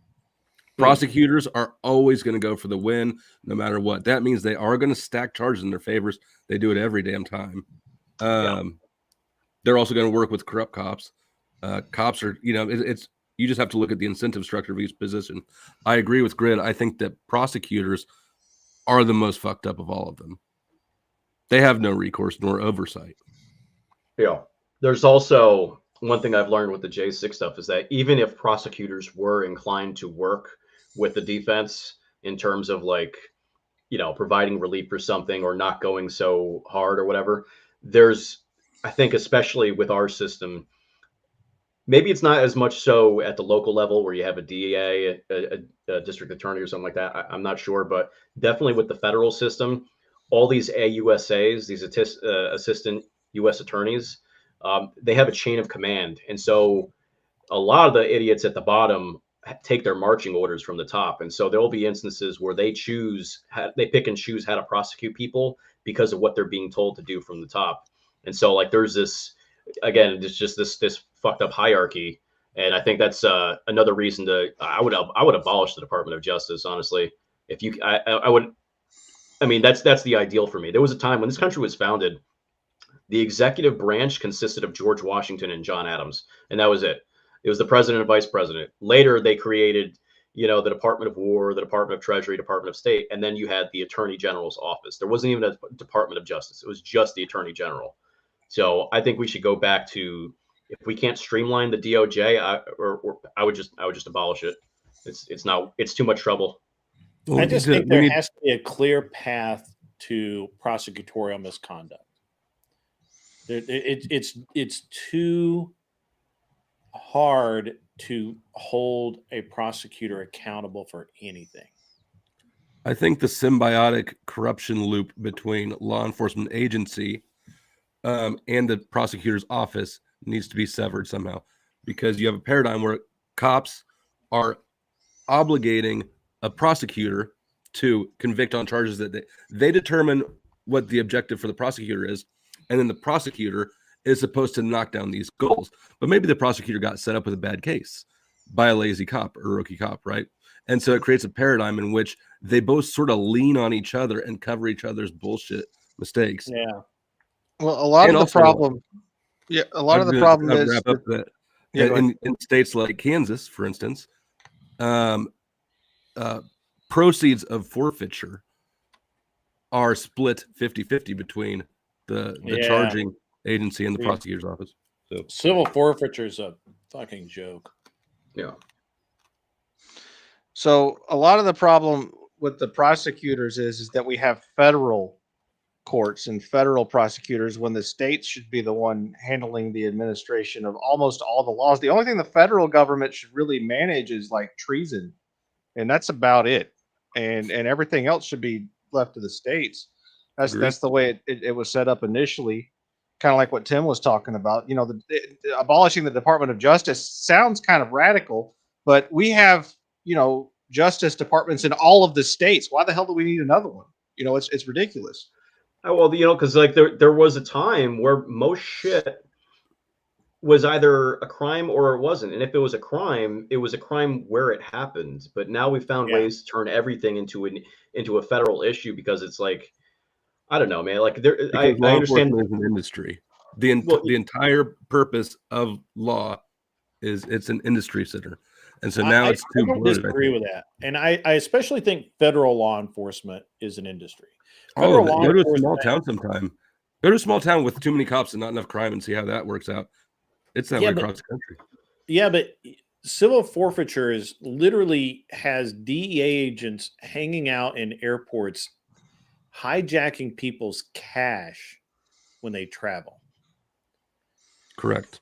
They're tax collectors. Crazy. Well, it's crazy. I mean, anything you look at drugs and stuff like that. Typically, drugs would be a state issue, but if it's a certain quantity, or if something moves across state lines, then suddenly it's federal. And so I think that when it comes to a lot of these things, we could just change the laws to where we just choose to prefer it's federal preference to prosecute in a locality or state, like with like chomo stuff, for instance. There's a lot of chomos in the federal system because a lot of it goes on the internet and stuff like that. I would change it to where the chomos are dealt with at the state level where they're operating. You know, because they're going to have I can promise you, chomos are going to have a worse time in state prisons than they are in federal. It's a long time in solitary. What is a chomo? Custody. It's a kitty diddler.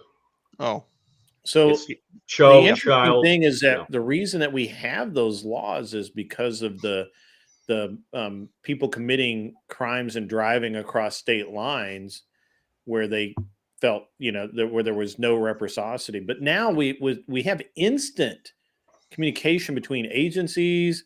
There's no need for for anything federal anymore. Yeah. Right. Oh, and there's two kinds of chomos. Whether there's clickers and there's touchers. You can figure out what that means.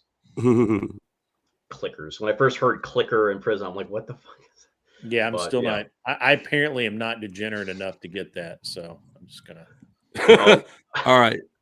Somebody explain the grid.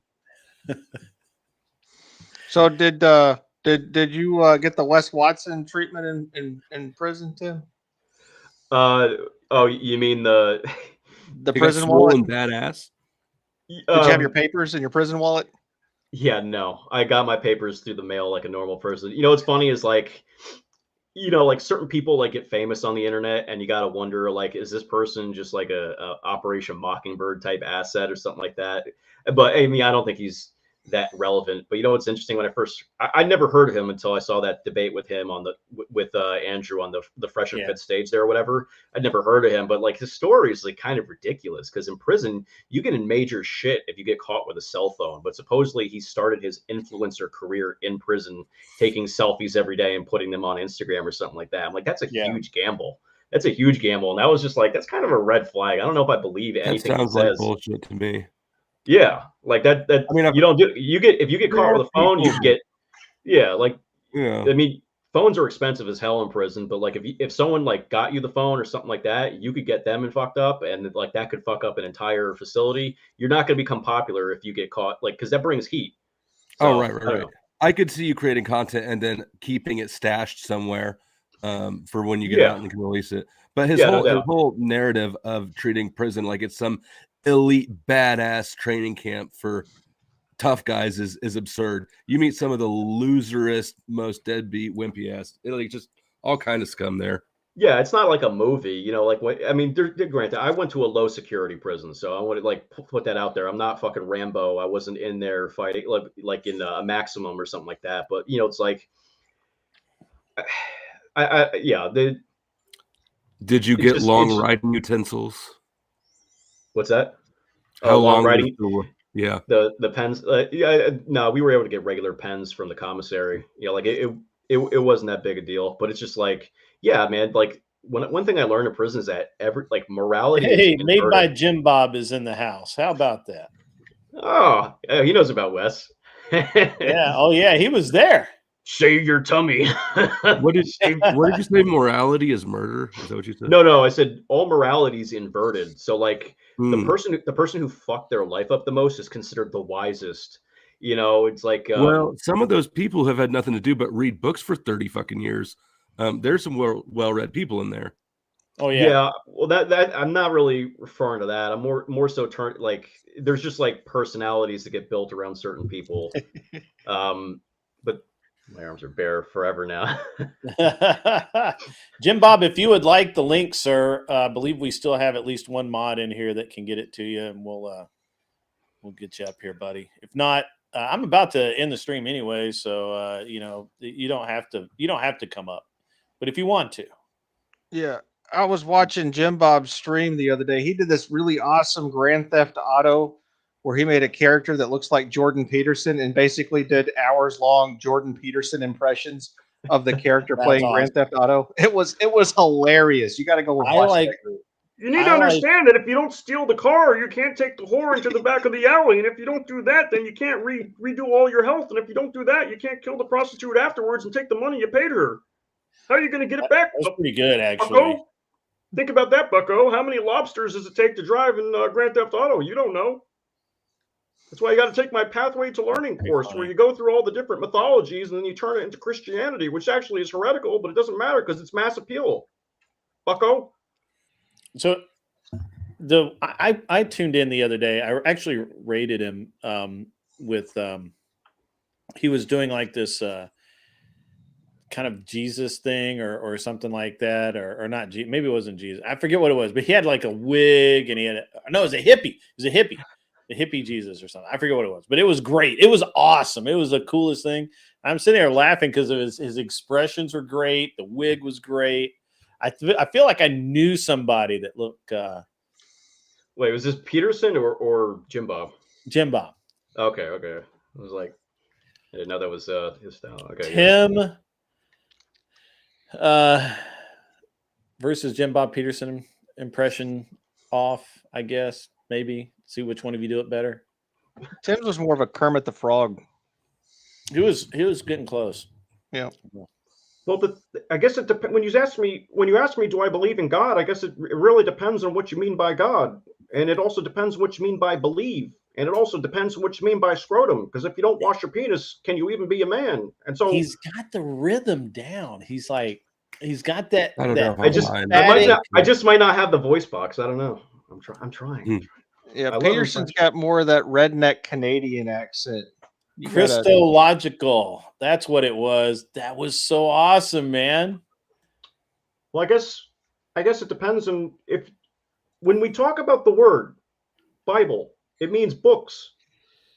But no, the Kermit's really coming out. I can't read it. Yeah, it was Anson made you do that. Jim Bob says, depends what you mean by God, God. not God. God God. made me do it. Well, I guess it depends. Some of you guys didn't get enough swirlies when you were kids. That's the goddamn truth. Well, not all of us had a bully as good as you, Flow State. Well, I guess it depends on what How you was mean the by bully you swirly. needed?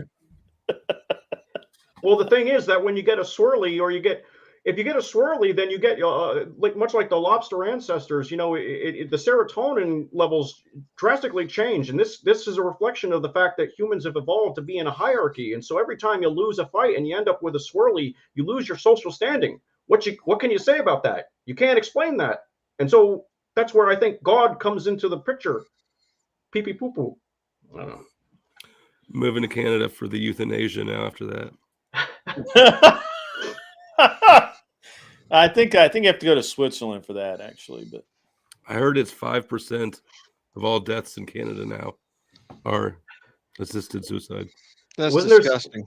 Wasn't there it was like someone was suffering, or was it someone was, I guess, depressed or something like that, and then they offered them the euthanasia as a treatment or something like that. You hear all sorts of wild stories. Like, wonder if you went there, like, hey, Canada, help! I just got a swirly.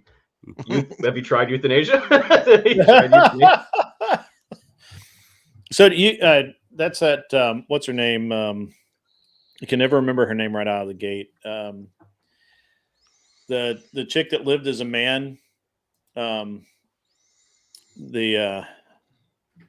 For like 3 months or something, and then she was a lesbian that absolutely feminist. And I know who you're talking about. I don't know her name. And she was a reporter, investigative reporter, and she lived as a man. So it's something. But anyways, she wrote a book about it. And she was it depressed her for the rest of her life to the point that she committed herself into an insane asylum. And then that was in Europe, wasn't it? No, it was here. She moved. Oh, okay. She moved to Europe so she could have assisted self-deletion done in Switzerland. Right. That's what I had heard. Okay. What? Yeah. If the story had started one sentence earlier, it would have been hilarious. I thought that was a funny punchline.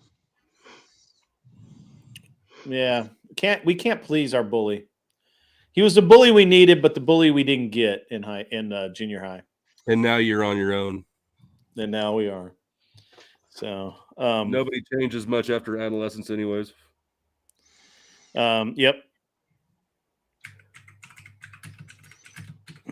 Only if they were libertarians. Yeah.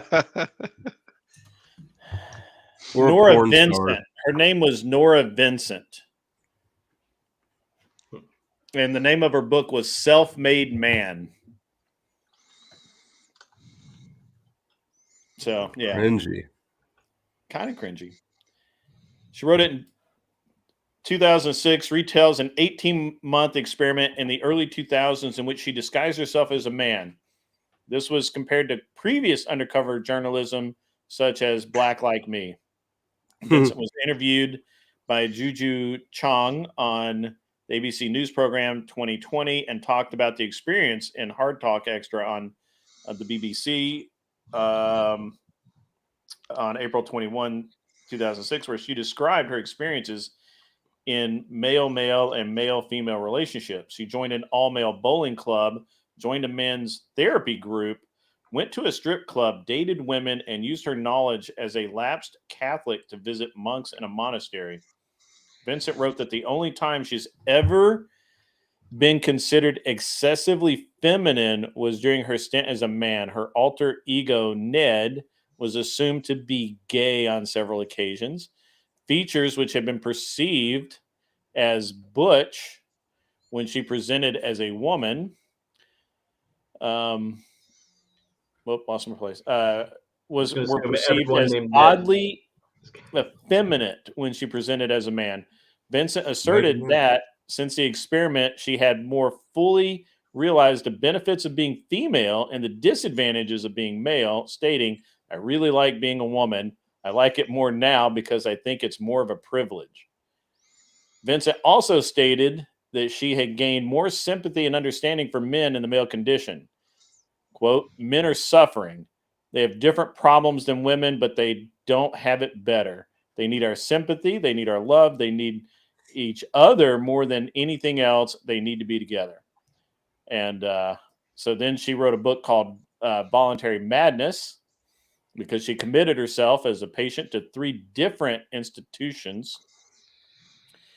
And basically, she criticized the doctors who she claimed were unapproachable, relied on drugs as therapy too much, and while others addressed only symptoms instead of their underlying causes. And So then, So it sounds like she spent her entire life buying into the feminist Kool-Aid and did a random experiment and accidentally woke up from the programming. Right. Yeah. She was 100% before the book launched. She was 100% going to expose the dastardly, deviant inner male. But how many swirlies did she get? I don't know. Apparently none, because they thought she was gay. She was neurotic before, and she stayed neurotic after. Yeah. You know what? She switched. She traded off swirlies for wedgies. I think that's what the probably front wedgies. Got him. I think that those sort of interest in those sort of that sort of fascination with being oppressed or this minority group or like, I don't know, it's all, there's some sort of a personality disorder that is attracted to like being a vegan and exposing, injustice. Well, speaking of Grid, did we remember to thank the native peoples whose lands we're on right now for allowing us to use their ancestral home for this stream? No, I'm okay. I'm 8th Cherokee, so we're good. Bet. So I am one with the cosmos. My great grandmother was a full-blooded Cherokee, and apparently a very angry woman. So my grandma was full-blooded German and also very angry. So sensing a pattern. Are we bridging the racial gaps in the world? You mean ethnicity is not the end all be all, that we can have similar patterns? Oh Old my women God. are just angry? You heard No, it Grandma, here not first. the wooden spoon. No, not the slippers. Yeah. You heard it here first, folks. You heard it here first.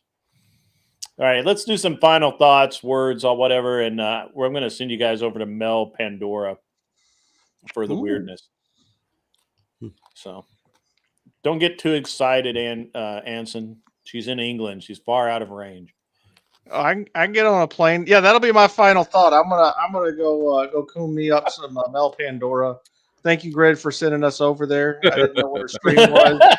And if there are any other chicks in the chat after she shoots me down, I'm gonna hit on them too. So there you go. That's a man who got his single and ready to swirlies. mingle.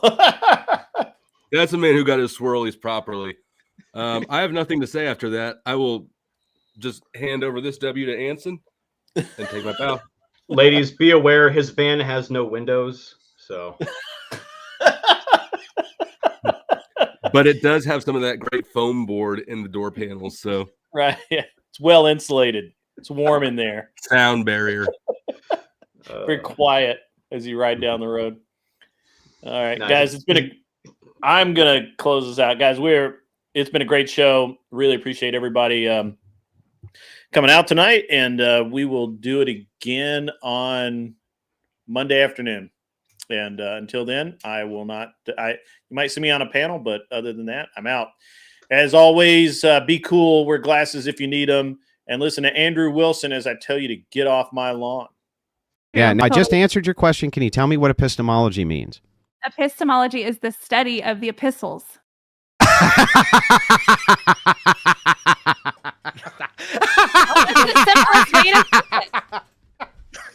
I mean, you can. I told me that a husband and wife is supposed to be the representation of God and the church. He said he's a husband. I asked him if he sees himself as the embodiment of God, and he said no.